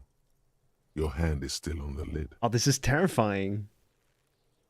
Should I do it? I am Krasmazov. I should do it. The smell of rotten food rises to greet you. You see soggy cartons, dirty rags, and organic waste. We're just in time. This hasn't been emptied for over a week. Look under the boxes of carton. You see milk and egg rest with one broken egg in it. Some pasta wrapper. Picking up the soggy packages somehow feels familiar. Huh? A box falls into pieces in your hands. Batiste Soleil cereal. There are plastic pasta packages below. And turbo noodles. Nothing of note, however. Pick up the rags. Among the threadbare kitchen towels, something catches your eye. A pair of denim trousers. Grab them. As the legs of the slime-covered jeans begin to unspool from the garbage, a rank corpse smell fills the air. The victim's clothes? Cadaverine odor is faint. If these belong to the deceased, they were removed when he was still in the early stages of decay. Drop them in here, officer. The lieutenant produces a black plastic bag marked evidence in his pockets. Guitar marked blue jeans. Pockets empty or emptied. He wore them with a belt, too. Oh, a white Jesus, belt. sorry. The loops appear stretched, but... He looks into the container. The belt is missing. That's it. Do you see anything else in there? I have another bag here. Something slimy catches your eye. Reach for it. A drab, long-sleeved shirt, olive-colored, appears from the food waste, dripping with pus. This is a military-type overgarment. No label or serial number. This is the kind of rib-knit shirt that's worn over light armor to conceal it in an urban scenario. Anything more? The rest of the rags are just kitchen variety waste. A yellow old mug that catches your eye. But other than that... A thrown-out towel, a mug, that's all. All right. We should go to Gart again and ask if he knows who put the clothes in the trash. It could be as simple as someone from the hostel cleaning the yard. Or that one. I'd advise against confronting that force. You think someone from the whirling rag might have been involved, maybe? Not really. All we know is the victim's clothes are in the trash. The lid was locked, and his establishment had the key. It's just a small loose thread. Yeah, we need to ask the kids who put them here. The fuck's he on about? Kids? You hear that, Kuno? He thinks you're an infant or something. See? Okay. The lieutenant nods, then looks back into the trash container. Search the food waste. It's just organic waste, cold and slimy on your hands. Apple and potato peels, mostly. Unidentified sludge, and the occasional chicken bone thrown in for good measure. But hey, nothing. It's nothing. Nothing more to see here. What's this? What?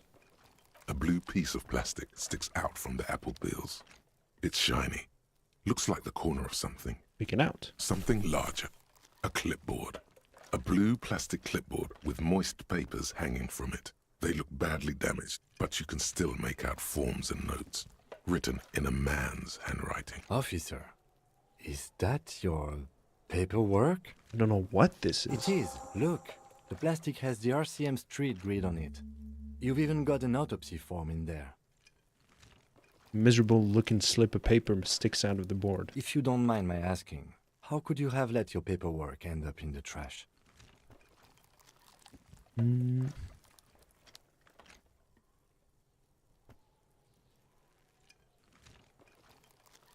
think I didn't want to be a cop anymore. That's why I tried to flush my cop life down the toilet. Well... He doesn't know what to say. His eyes express a rare condolence. Then he picks it up. Lucky we found it. You should take stock of what remains, just to be sure some has not made it into the hands of the RCM's adversaries. Organized crime and the like. There might have been police secrets in your notes. Okay, I'll do that. It would also not hurt to start taking notes on the case. Now, tell me what your eagle eyes see. Or are we finished? Some items, such as the ledger you found, are interactable. Go to your inventory and select the Interact tab to read your paperwork. Okay. The mug, I'm getting that mug too. You pick out a broken mug with an oddly racist depiction of the yellow man frolicking in saffron. Not good. An antique. Only in its social sensibility. Take the mug. Mm-hmm. The lieutenant briefly glances at the mug, then returns his sight to the trash. You've acquired an interactable item. Investigate. The container sounds a muffled gong. Boom. Nice. That's one thing off the list. I think we got it all. Alright. Who put the clothes in the trash, read the ledger, and name the case.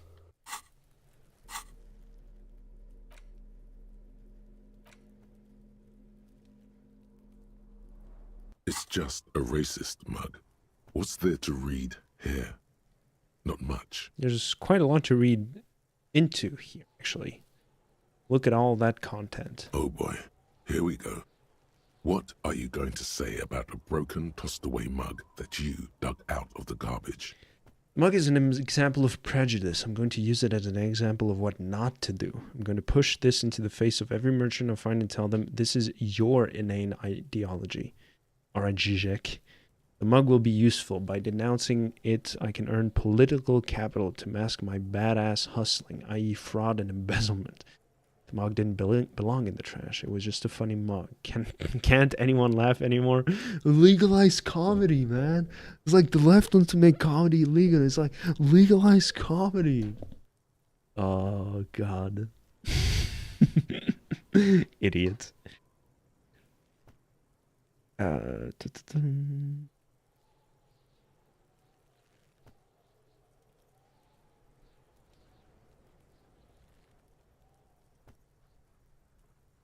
I'm torn between these two. I don't want to shove it in the face of every merchant and blame them for this. Put this on their ideology or anything. But this sounds like the worst kind, like wearing a t-shirt that says the N-word to say, like, I don't like saying that word. That's, I don't know.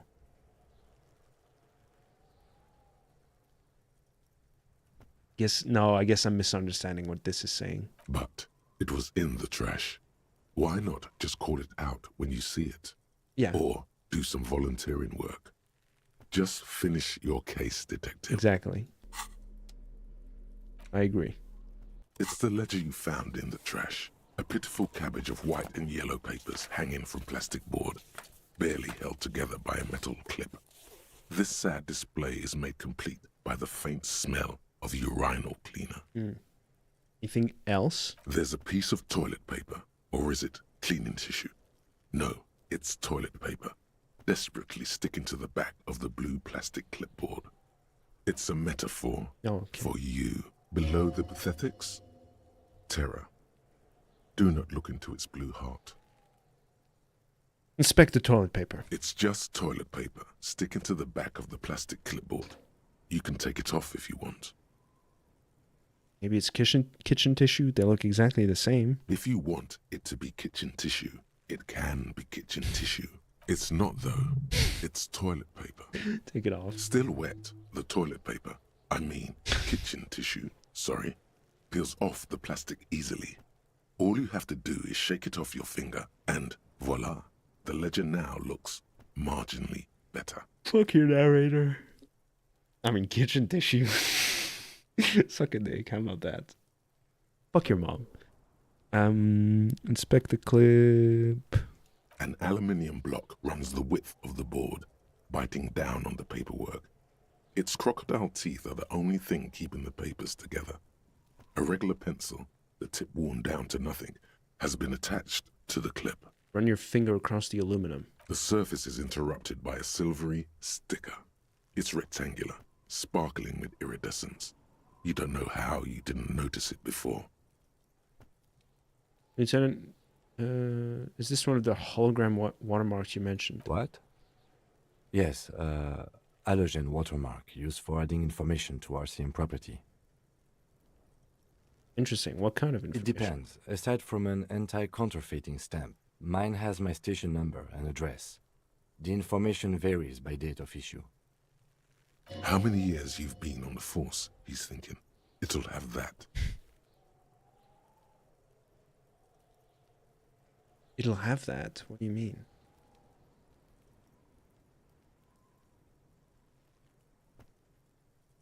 Oh. It'll have that information. Okay. How can I read it? Any capable light with the right wavelength will do. All RCM vehicles have had lights designed to reveal halogen watermarks. Mine too. This means you can read the watermarks if you just turn the lights on. That's all, thank you. Okay. He returns to his neatly kept note. While a bunch of sodden papers sag from the clipboard in your hand, it's a sorry sight.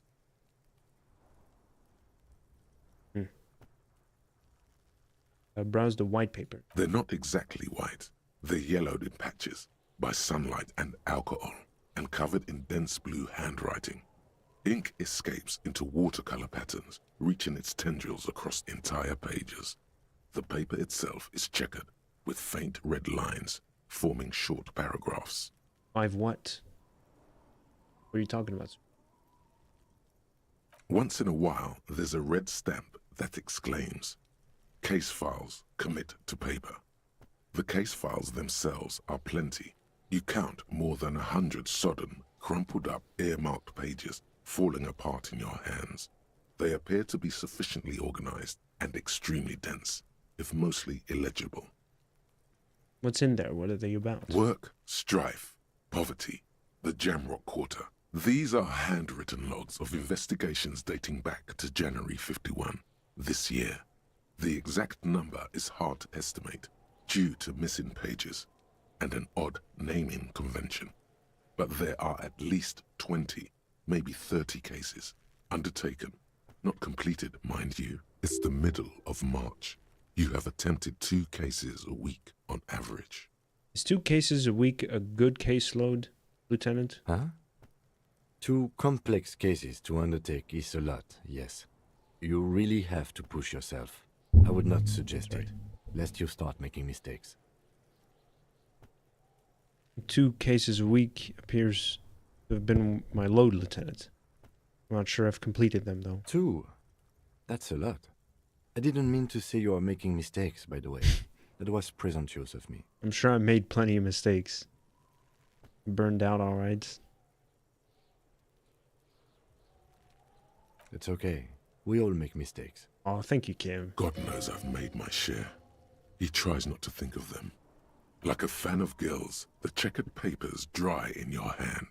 The handwriting is extremely dense, if mostly illegible. There's a mention of a naming convention here. Yes, it appears you employ a, shall we say, robust yet literary system. Each investigation has its case number written on the margins. Yet, still more tellingly, most are accompanied by a name. Oh my, and they're written in capital letters too. Yes, all caps. One is called The Next World Mural. Another, The Square Bullet Hole Murders. Another yet, The Unsolvable Case. Or? Others appear more light-hearted. The guys on a couch in an unexpected location, and the murder at the hookah parlor. Even the rare article-free collapsing tenement. Murder features prominently throughout. Let me just check real quick.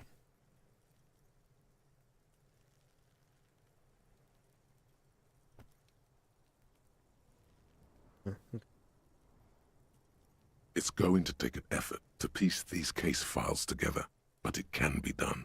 Once you're done inspecting them up close. Okay, my cases appear to employ some kind of naming convention. You mean the alphanumeric? Officer, precinct, time of arrival at the scene? No, I mean the non-numeric titles. Oh, you mean the titular? Yes, well, so do I. In our defense, almost everyone in the RCM does. Why is that? It's a holdover from the early days of the RCM, right after the revolution, when the organization had little idea how to do things. It persists in an unofficial capacity. Officers use these titles to refer to their work among themselves. I seem to have named the case the Square Bullet Hole Murders. Again, in your defense, I seem to have named one the man with the hole in his head. That was a real person. His death was real. Still, I named it that, to amuse myself. I pray his loved ones never find out. What happened to him? Rail spiked through the head. He died. It was a workplace accident. Damn. Count the pages. I have to open an official case. Is there room? There is, for precisely one more. 15 pages near the end remain untouched by the damage. The checkered grid forms a structure of passages, breaking the case into subtasks to accomplish. Commit to paper, using the pen Lena gave you. The tasks you've completed flow out of the kind green ape pen in a brash freehand similar to the rest of the letters. The wording comes easily. It's almost robotically simple, a language developed for mental rigor and simplicity. Inspect the victim's body. Interview the cafeteria manager. Cross out the ones you've already finished. A satisfying slash sounds across the paper. You're done, it seems to say. And you, and you. Things to be done and things already done. The composition of reality. This is an extremely useful tool for a detective of the citizens' militia. Now all that remains is to name the case. Lieutenant, have you by any chance named our case? Is it called Disco Elysium? No, actually. Any ideas? Alright, okay. Thought that it was going this way. The Furies are at home in the mirror. Setting sun, shit on a stick. Great. That's great. That's actually what I was thinking too. The Hanged Man. Good, strong name. We have a very good name for the case now. We're gonna kiss Kim. I'm going to start calling it the Hanged Man. It's good we sorted this out. Alright. He's super happy about that. That's the most joyful we've ever heard him so far.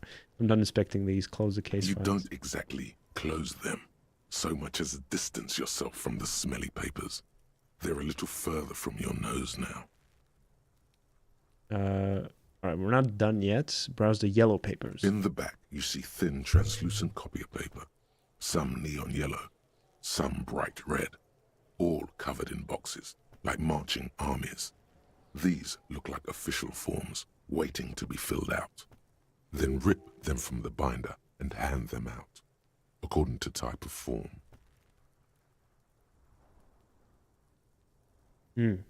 What type of forms are there? 3. The topmost are misconduct fines. The middle ones are station calls. And the bottommost are field autopsy forms. Each is easy enough to make sense of. Misconduct fine. A monetary penalization ranging from 20 to 250 real. Severe cases allow for 1,000 real, but that requires special paperwork. The details of issuing these fines are spread out over the rest of the fields. Station call. These are quite sinister in tone. They give a date and time for the person to appear at the specified precinct police station. Below the call are the criminal charges you risk by not appearing. The old autopsy? A dozen pages of thin copy paper, bright red in color. You see the parameters of a deceased human form waiting to be filled in. Age, sex, condition of internal organs. Enough of these. Yes, all that remains now is to fill those forms and hand them to people. Fines for wrongdoers, interview requests for bad guys, and field autopsies to dead guys. The rest of the stinking cellulose is much worse for wear. Being sandwiched between the board and the rest of the paperwork must have spared the fragile copier paper. Look at the clipboard. It's made of dark blue plastic, hard enough to beat someone to submission with. The edges are rounded, however. The U4 size board feels thick and heavy in your hand. Light shimmers on its wet surface. On the back you see the embossed letters, RCM. What did you say the color was? Blue. The blue heart. Don't look into it. Right. I knew someone mentioned blue. I forgot it was Inland Empire. Shake the ledger. Something rattles inside, ever so lightly. Is there a hidden compartment? Peek inside. The plastic shimmers like lapis lazuli, but it is not see-through. You cannot see to its center. How would I open it? With your hands. U4-sized pages hang from the clip, screwed to the top of the board. Smell the ledger. The acidic stench of rotting food is rubbed off on the cellulose. It now forms the base of the experience. This base surrounded by a faint air of spoiled meat, the stuff of death itself, and then sprinkled liberally with the citrus zest of toilet cleaner. Oh my god.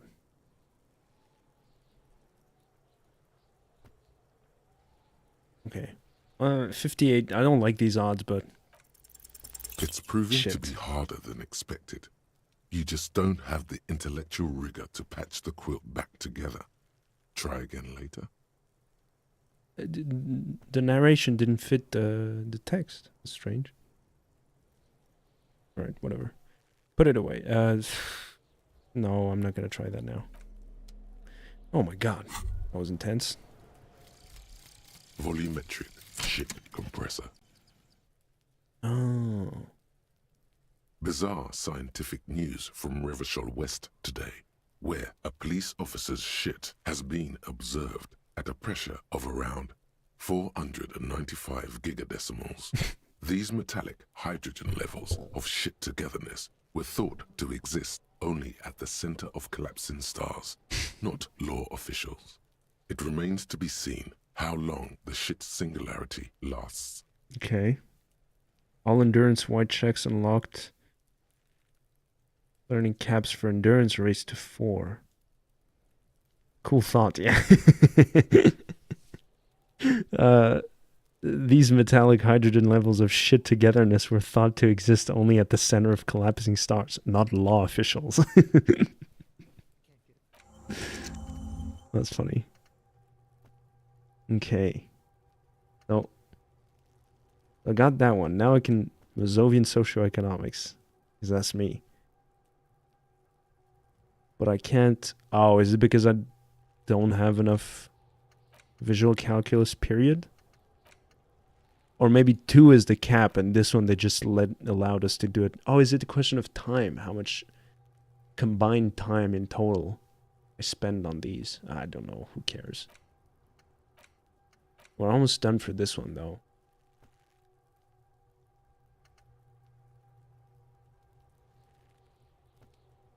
Maybe I should read these description. Oh, no. Okay, let's rewind. Trace your drunken steps back home. No, I did read this one. Right. That's the one to remember where we are. Righteous self technique. Oh, yeah, the saint. Sorry. Yeah, you're one sorry piece of shit. A cop penitent. A flagellant cop monk. This is not the right line of work for you. You should be groveling at the feet of a feudal lord, providing lurid evidence against yourself at a Mazovian show trial, or ripping the flesh from your back with a cat of 9 tails. Whatever made you this way, you can be damn sure it was your own fault. Do it. Really criticize yourself. Who knows? You might uncover something of importance from your guilt-ridden past.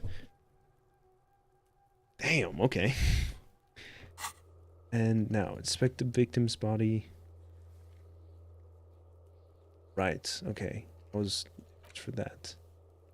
Let's go to Nima and turn on the lights. Right, the car.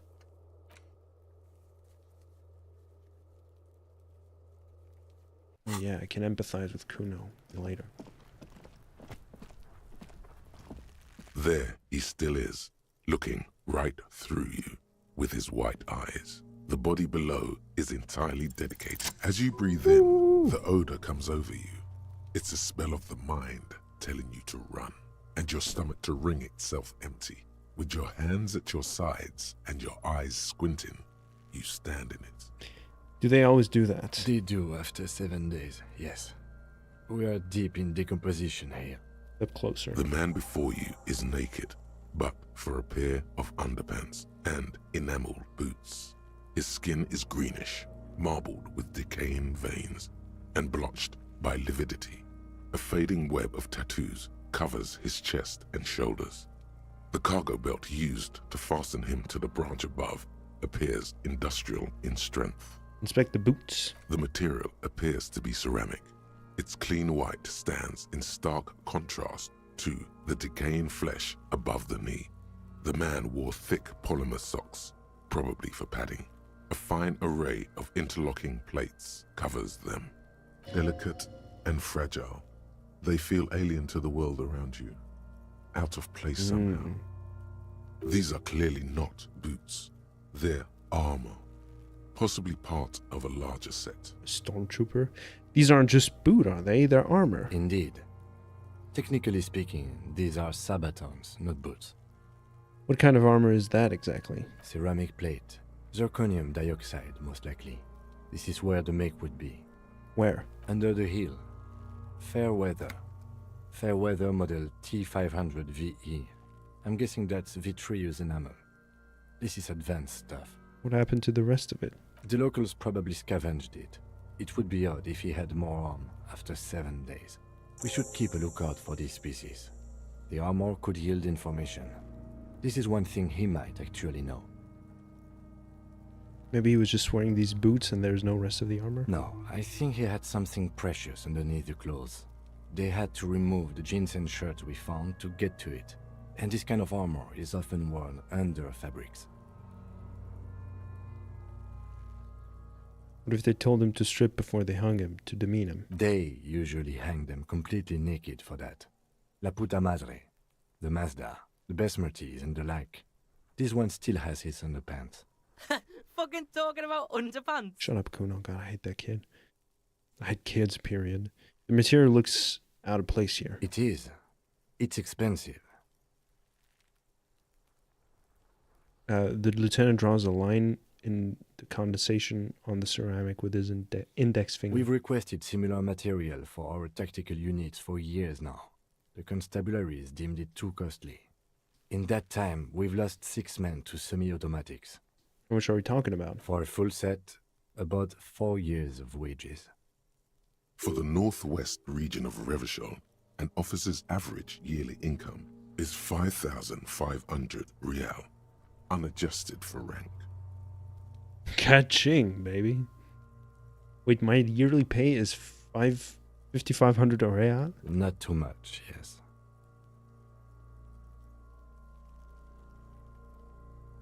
It's enough. The lieutenant nods, wiping his finger on his sleeve.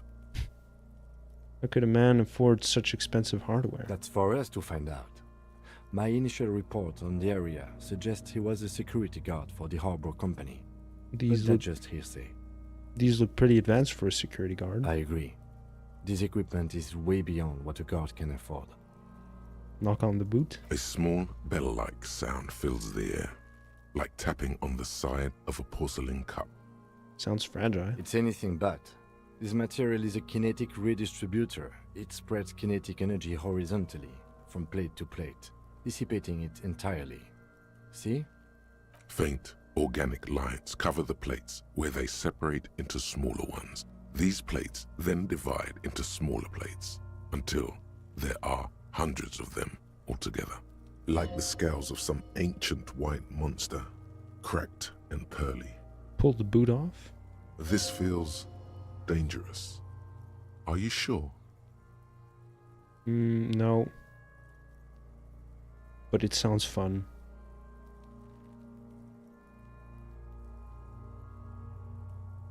No.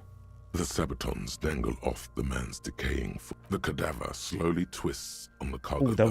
was the His first torso one. covered in tattoos and extremities blotched pink and blue. Inspect the belt. The hangman's knot is pulled tight by the weight of the corpse below. Yellow, hard-edged polyester cuts into his neck. Above, a sliding buckle ties the belt to the branch. This is a steel-reinforced cargo lashing belt, big brother of the regular cargo belt. It's used for tying cargo under 6-rotor airships. Don't ask me how I know, but this is a lashing belt used for airlifting cargo. Airlifting? I thought it was used on lorries for strapping cargo to them. Then again, what do I know? I don't even know what an airship is. Apparently, this is the reinforced kind for air transport. My brain tells me so. Source came to me in a dream. The local harbor uses 6 rotors to shuffle containers around. I get the sense they use whatever was on hand, without paying much attention to not incriminating themselves. Assuming dock workers from the harbors did it. I wanted him to stay up there. The rope.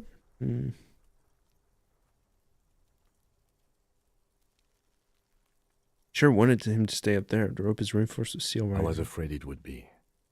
Thin steel wiring, parallel strands. This makes getting him down more problematic than I had assumed. We're assuming dock workers from the harbor did it? The brief suggested as much, politically motivated by the ongoing strike. Did you not get a briefing? My past has undergone total annihilation. Nothing remains. My mother, the love of my life, certainly not a briefing. Okay, you should ask me for one the first moment we get. How did they even get him up there? A noose is one of those things that's easier to use one way around.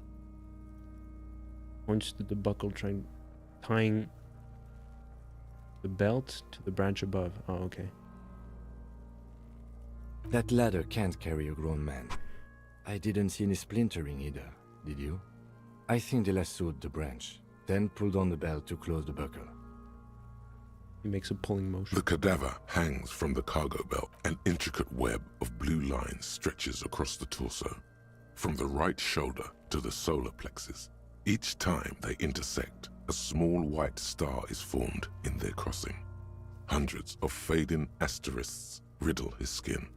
Their concentration is highest around his heart. His corpse is marked by stars. What will mine be marked by? Alcohol and heartbreak. This is a map of the night sky. A map of the stars. I do see some similarity to astronomical charts.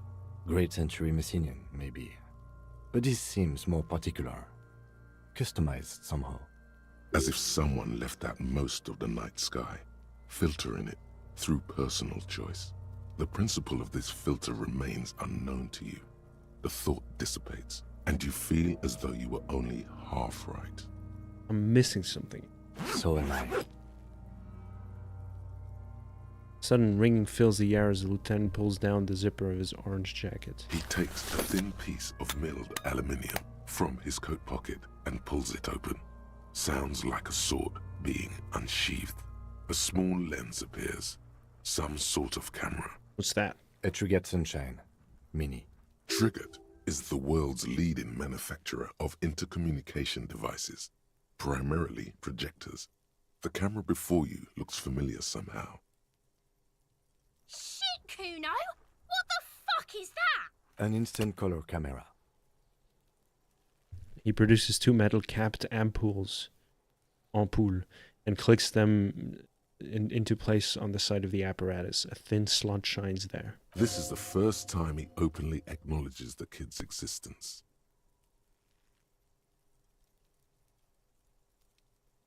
Never mind.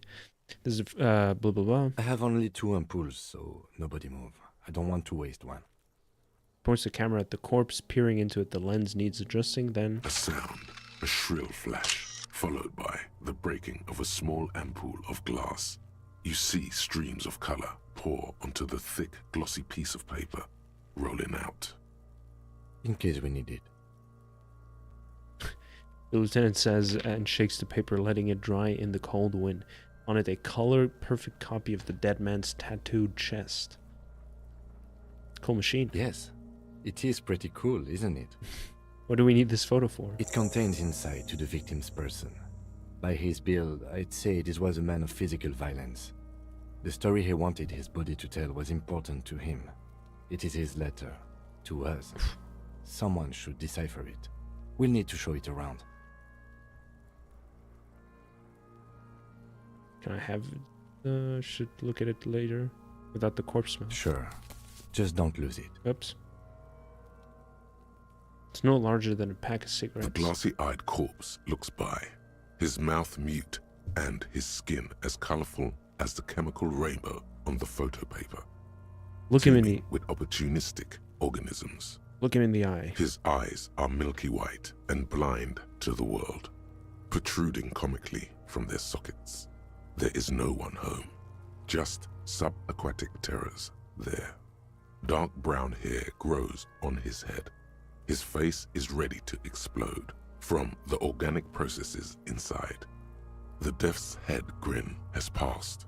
What remains is an unrecognizable mess. Underneath the curdled meat there is an expression, not carried on his features, but below, inside, an expression of pleasure.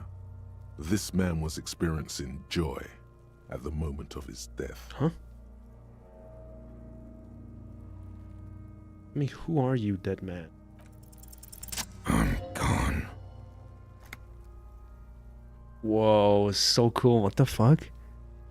Where have you gone? Into the wild pale yonder. Whoa! Where is that? In the past. Way out in the west.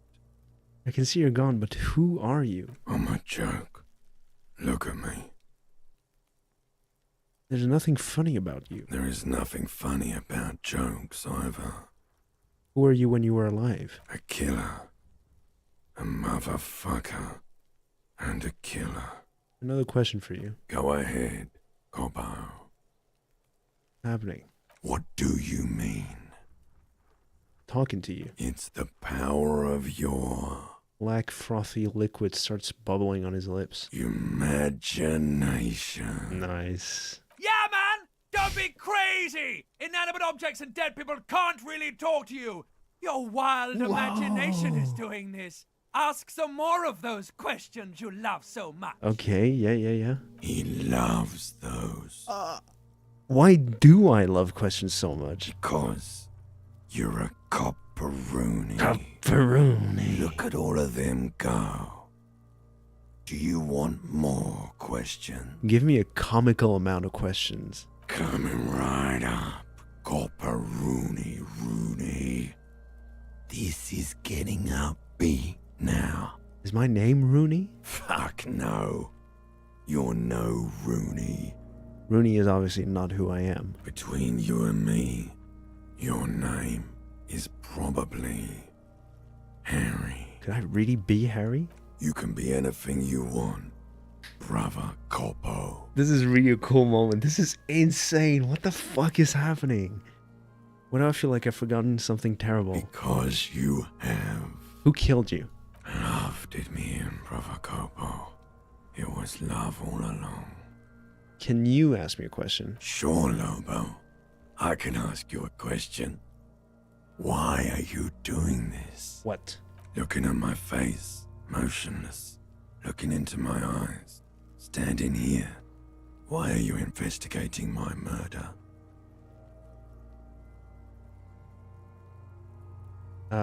Maybe this will lead to something indescribable, unforeseen, miraculous. The clown lips on the corpse appear to smile. The face rotates before you slowly. Something is on its way. Something hidden. It's coming. A miracle from the northwest, and it's almost here.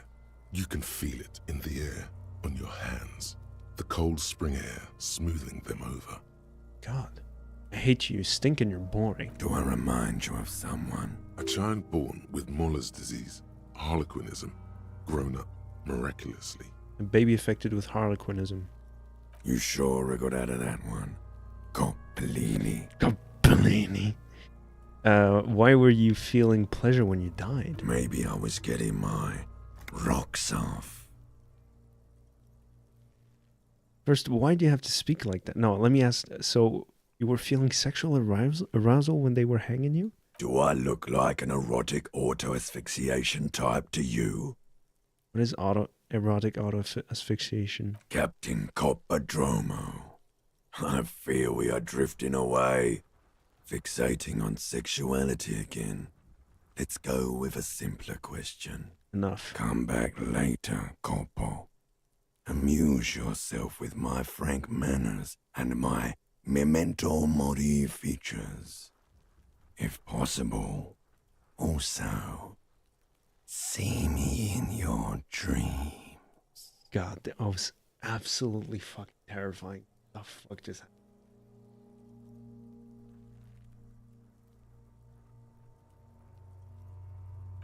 As you narrow your eyes, the monster before you blurs into a violent mess of green and pink. Only the lower extremities are pink with a dash of blue. His fatted hands, thighs, and his neck, just above the noose. The rest of the corpse appears dark green in the cold spring air. I'm squinting, Kim. Why am I doing this? How should I know why you are squinting, officer? His face and hands are pink, thighs too. The rest is greenish. Oh. You are trying to assess lividity. Likes your eyes. The monster comes back into focus, an explosion of color, coursing with dark marbled veins. His stomach appears pregnant with something.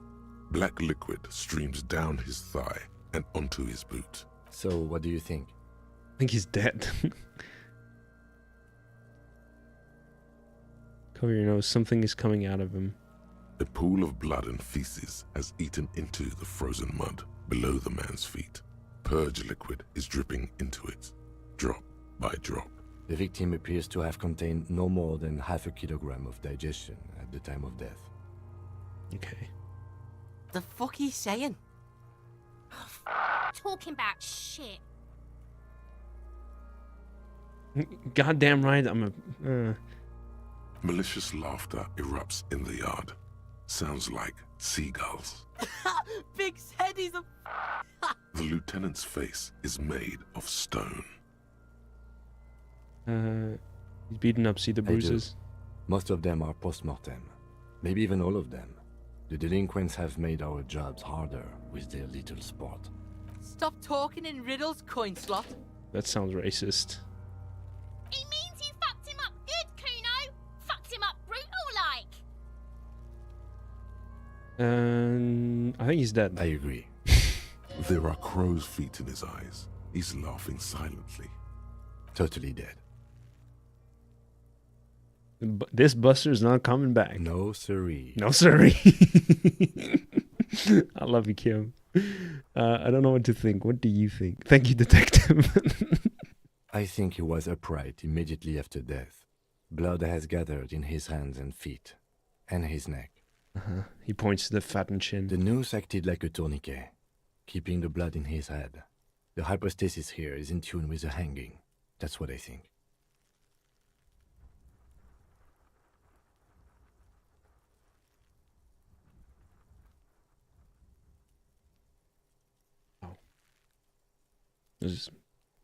Whatever. Could he still be moved after death? There's always a chance. We should check for ligament marks on his neck to see if they're in tune with the belt. We'll have to get him down first. But there is no breath to catch. Only the cadaver filling the air and your nostrils. He slowly rotates before you, decomposing. How do we get him down? Are you sure we finished the preliminary examination of the cadaver? We might miss some of these things once he's done. The cadaver slowly twists on the cargo belt. Of course. You have questions. Maybe I was getting my rocks off. Why do you speak like that? What dialect is that anyway? It's a mishmash, Copabolo. Copabolo. You think I'm Messinian, don't you? For you, this is how people from Messina speak like. I'm not even sure what Messina is. Well, I'm not from Messina, am I? My hair is too light a shade of brown. Trust your inner races. I always trust my inner racist. He shows me the score. What are you, racist now too? Yeah, well, he seems to think I'm also a racist, since I have tattoos and a military body build. It's called profiling. I know what this means. More questions. Come back later, cop. Let's get him down. The steel reinforced belt presents a unique challenge. I brought chain cutters, but I don't see a good angle of approach to the belt. The cadaver is a good 1.2 meters up. Neither one of us can reach the belt without assistance. And even if we do, there's the question of cutting the airship strength material. We could saw the branch, no.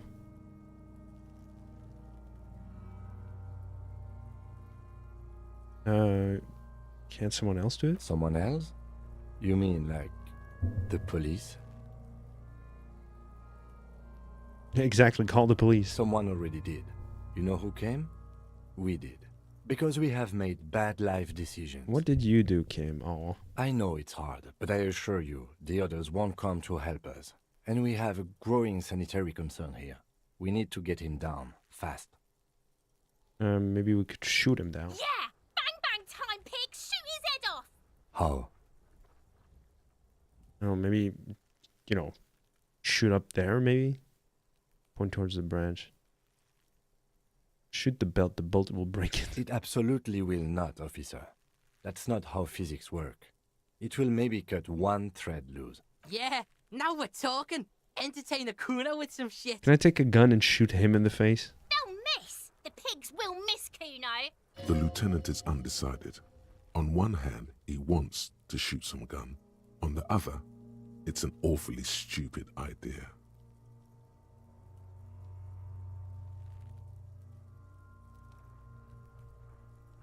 Actually, don't. It has bad idea written all over it. But what else can we do?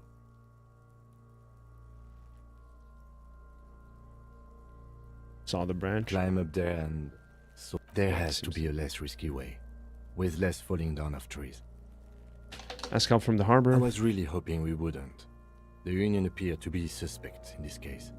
It seems like a dangerous route to go down. But what other options? The corpse twists on the belt, like chicken on a skewer. I'll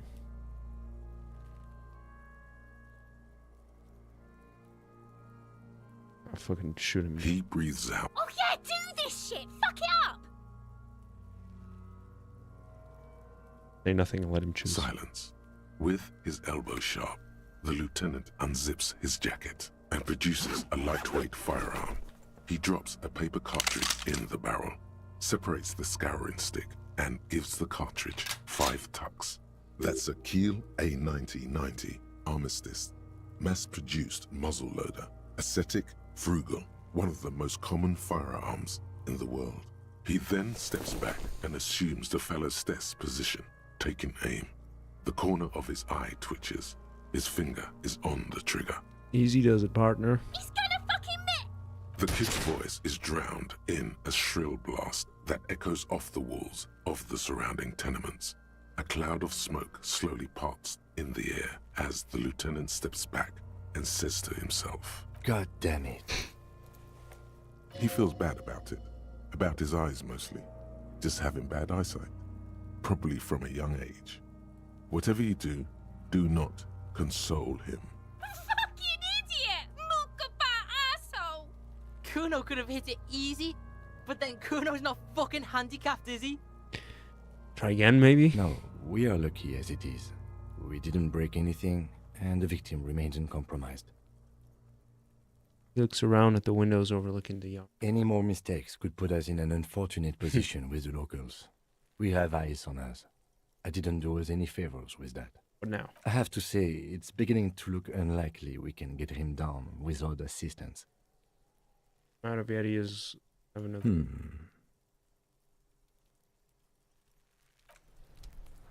Maybe something else is going to pop up at some point. Where's the rest of the armor? Ask Kim to tell you about the case, the victim's tattoos, getting the body down. Inventory. Photo of tattoos. Oh, can I level up? Oh, wait, no.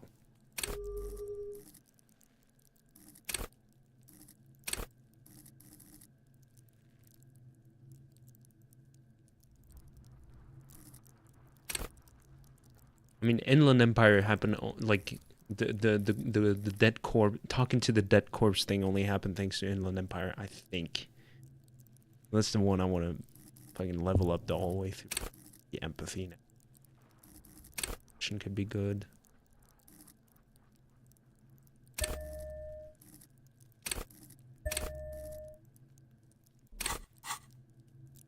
Go. Sounds good. Boom. What do you mean I don't have a map? I had the map.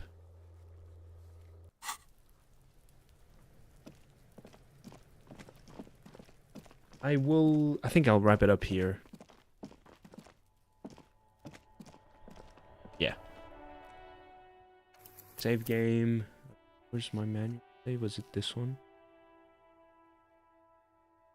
February 28th.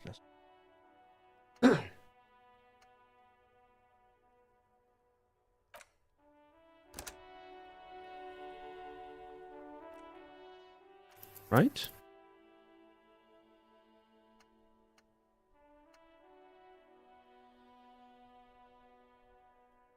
Mm-hmm.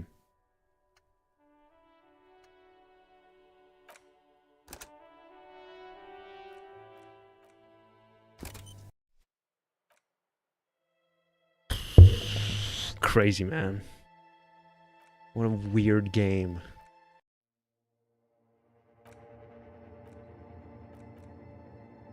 I don't know what that is. Collage.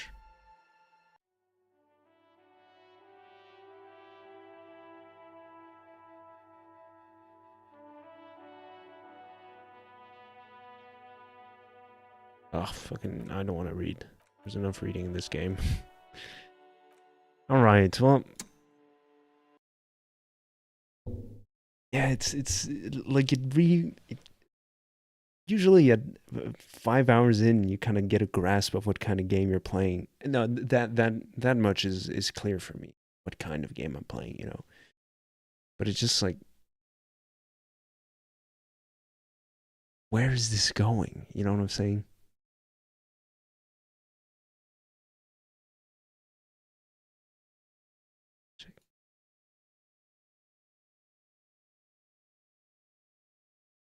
Yeah.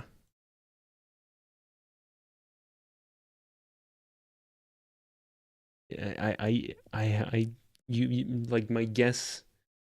How can I say this? It's really great how this feeling evolves. Yeah. Yeah, for sure. But like, I do have a like. No, I'll save this for later. The only point I want to make is that there should be so many more moments like talking to the dead corpse. Like that is not the standard, and it's just talking to people and they're droning on about so much lore stuff. Like, it's nice, you know, they've obviously invested a lot of time in the world building and everything, and it really sets the ambiance quite well, you know what I'm saying? But, you know, there should have been 17 moments like the talking to the dead corpse. That's, you know, you know what I'm trying to say. not pleonasm. What's repetition? A dead corpse, you know, it's redundant. Anyway. I don't know, it was okay for me. Some people have really touching story. Yeah, no, for sure. Yeah. I think that it really two? Okay. It's not bad. There's nothing bad so far. You know what I'm saying? It's just, again, like, just go all out on the weird. You have this thing called Inland Empire. Go all out with it. You know what I'm saying? That's the only thing I'm kind of wishing that there was more about it. You know what I'm saying? But there's some solid stuff so far. Today was like second stream, super weird. There was some like the lady at the intercom buzzer. At the apartment complex, that was so strange. Like, who was she talking about? Or two? I get it. Yeah. But do remember, Sushi, we're 5 hours in. You know, it's gonna ramp up. I can imagine. Right now, it's a lot of like setting the stage, kind of getting the character out of amnesia and everything. And I feel like once we kind of move out of this first area, it's gonna start like, you know what I'm saying? I just hope I'm really not missing out on anything or missing anything out. No, you know what I'm trying to say.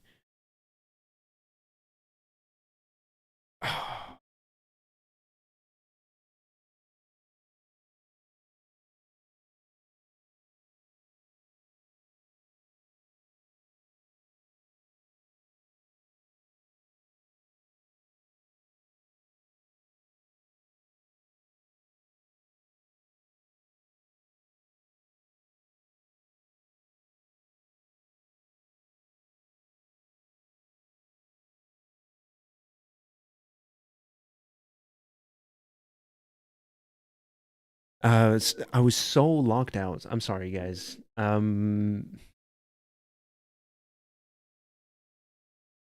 Amazing, like really cool stuff. I'm super excited to see where. I know I'm repeating myself. Deal with it. I'm super excited to see where this is going to lead to.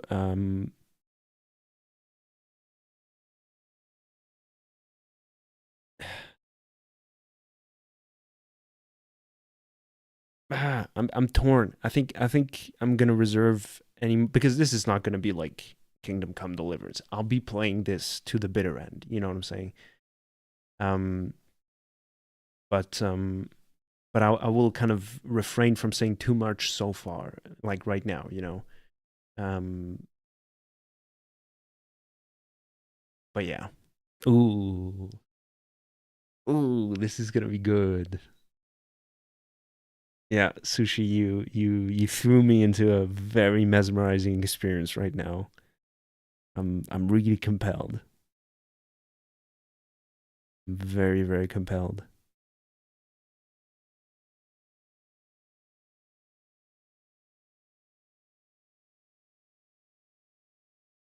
All right. Well, what else? So I was afraid it wouldn't work, but glad it did. I mean, I think it's working. I'm having a great time playing this game. Yeah, I'm not talking a lot because the game does a lot of the talking. You know what I'm saying? I like that it Angry Borger. Dang, did I come in as your ending? Yeah, I'm so sorry, Angry Borger. The VOD is available. You can check it out on the let me show you in case, I mean, I don't want to mansplain anything, but if you go on my channel, desktop, go into live tab here, you can see the VODs next time, man. Yeah, okay, so first of all, welcome, Angry Borger. Good to have you here with us. We'll be streaming the Disco Elysium every Friday. It's going to be at 7 p.m. CEST. That's Central European Standard Time. Don't know what country you're in. Don't want to know. Don't dox yourself. But it's GMT +1, right? So you take London time and it's +1. Or if you're in New York on the East Coast, it's 1 p.m. And if you're in LA, it's 3 hours before that. What is that? 10 a.m. And yeah, we play other games too, right? So on Sunday we're going to be playing Minecraft if you want to hang out for that. Mondays I was playing Kingdom Come Deliverance, but we abandoned that. I abandoned that playthrough because it wasn't working out for me. So we'll figure out something else instead. Cool. Noon for you. Midwest? Are you in Kansas?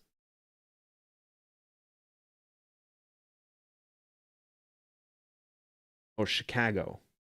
Oh, that's Boston. Ugh, mixed up accents. You don't have to dox yourself. I just think it's funny. Chicago or Kansas? No, wait, hold up. American South. Okay, that's what's up. Yeehaw. Welcome to the stream, partner. Good to have you here with us.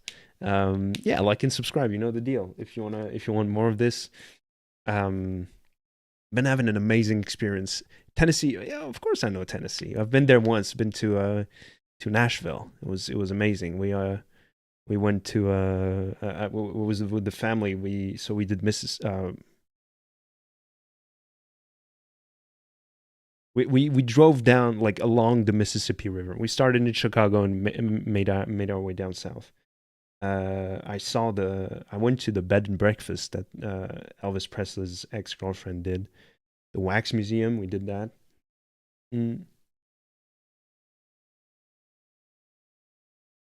Really fun stuff. I really want to, I want to make my way back to your neck of the woods at some point because I have friends there who live there. Love you, Parker. And it's just like Tennessee. It's a cool place. You know what I'm saying? There's some fun stuff happening over there. So I wanna drop by and say hello. You know what I'm saying? I have a friend who lives in Kentucky, which is right next to it. Right, Kentucky is right next to the TN, if I'm not mistaken. It's right above. Oh, right. It's right above. But my friend is near Cincinnati. No. Yeah. She's like in the northern part of Kentucky, close to West Virginia. Right, so it's like days away from Tennessee. Yeah. Oh, I love that little corner of the U.S. I mean,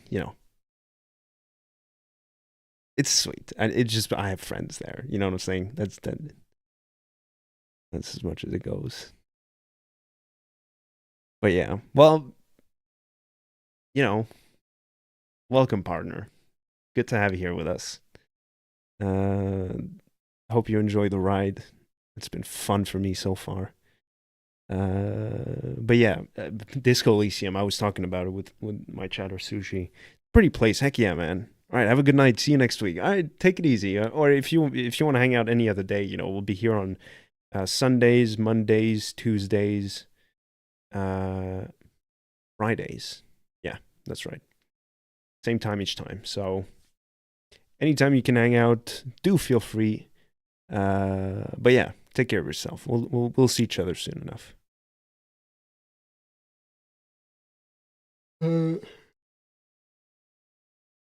Easy.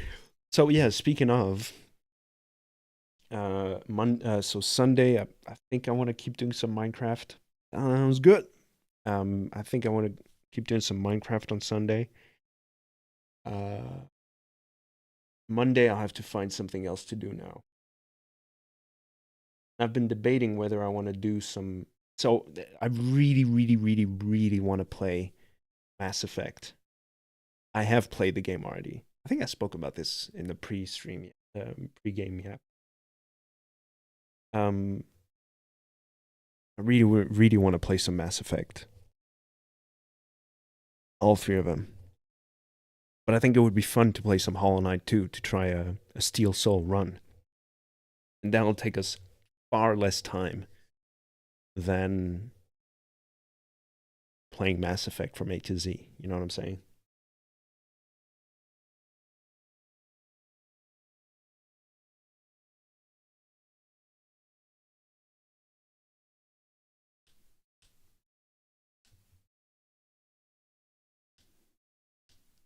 Because what else?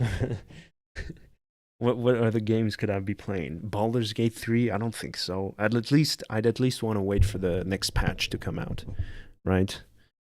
Cyberpunk, I don't feel too confident in playing that game on stream. Would be fun, but I think no. The only reason is I've played it recently, and it's still fresh in my mind. You know what I'm saying?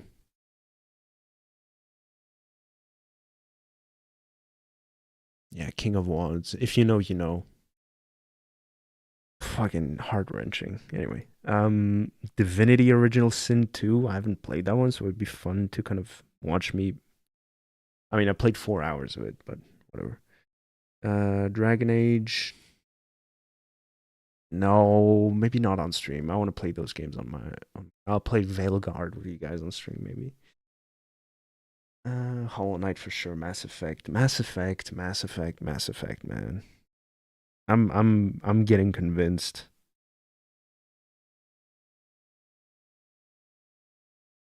It would be super fun.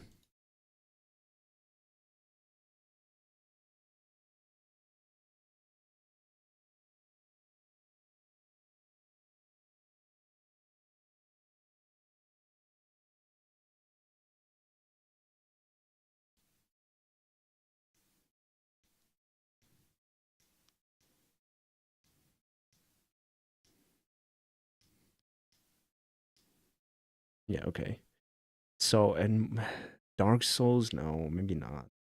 Nobody really cared about me playing Sekiro, so maybe I don't really want to play some Dark Souls for you ungrateful bastards. I'm kidding. I love you.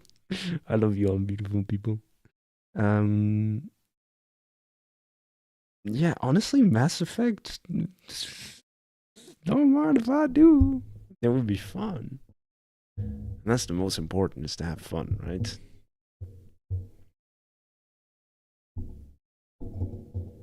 Well, anyway, we'll play Minecraft on Sunday. That much I know for sure. And then Celeste on Tuesday. Had a great time playing that this week. What a fun game that is.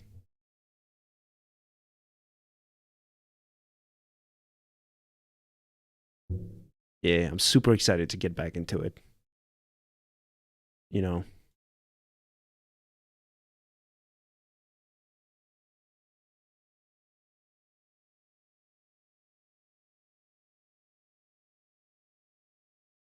I'm gonna go. Thank you so much for watching, people. Really appreciate hanging out with you guys. It was really fun. What a strange game. Again, like, I'm so compelled. This is probably the oddest game we've played so far. And I'm saying strange in the best way possible. You know what I'm saying? It's like weird. It's a weird game. Like, everything we've played so far was you know, kind of normal and something you can wrap your mind around. You know what I'm saying? But this one just like stands out. Right, like Celeste is cool. It's not weird. It's just fun and cool. You know what I'm saying? It's a cool adventure. Kingdom Come is the blandest story, like, game possible. It's just you're a boring peasant traveling a boring land, talking to boring people, fighting boring combats. Oh, I'm gonna get shit on. It is so bad. Undertale is weird. Undertale is weird for sure. Titan Souls had some weird stuff as well. But yeah, this one so far is like the most compelling one.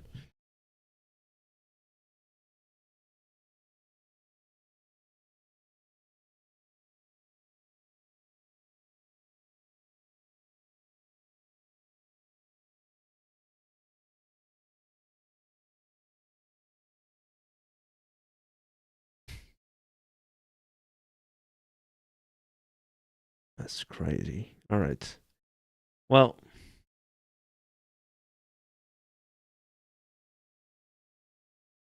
boom, boom, boom. Thanks for hanging out. Hope you guys had some fun. I hope you guys had as much fun as I had playing this game. See you on whatchamacallit. See you on Sunday for some Minecraft. Good night, Sushi. Thank you so much for hanging out. I really appreciate you being here. I hope you're enjoying the ride. And yeah, happy weekend to those who have real jobs. And as always, I'll catch you all on the flip side. Take it easy. I am wonderful. Great to hear. Bye-bye, people.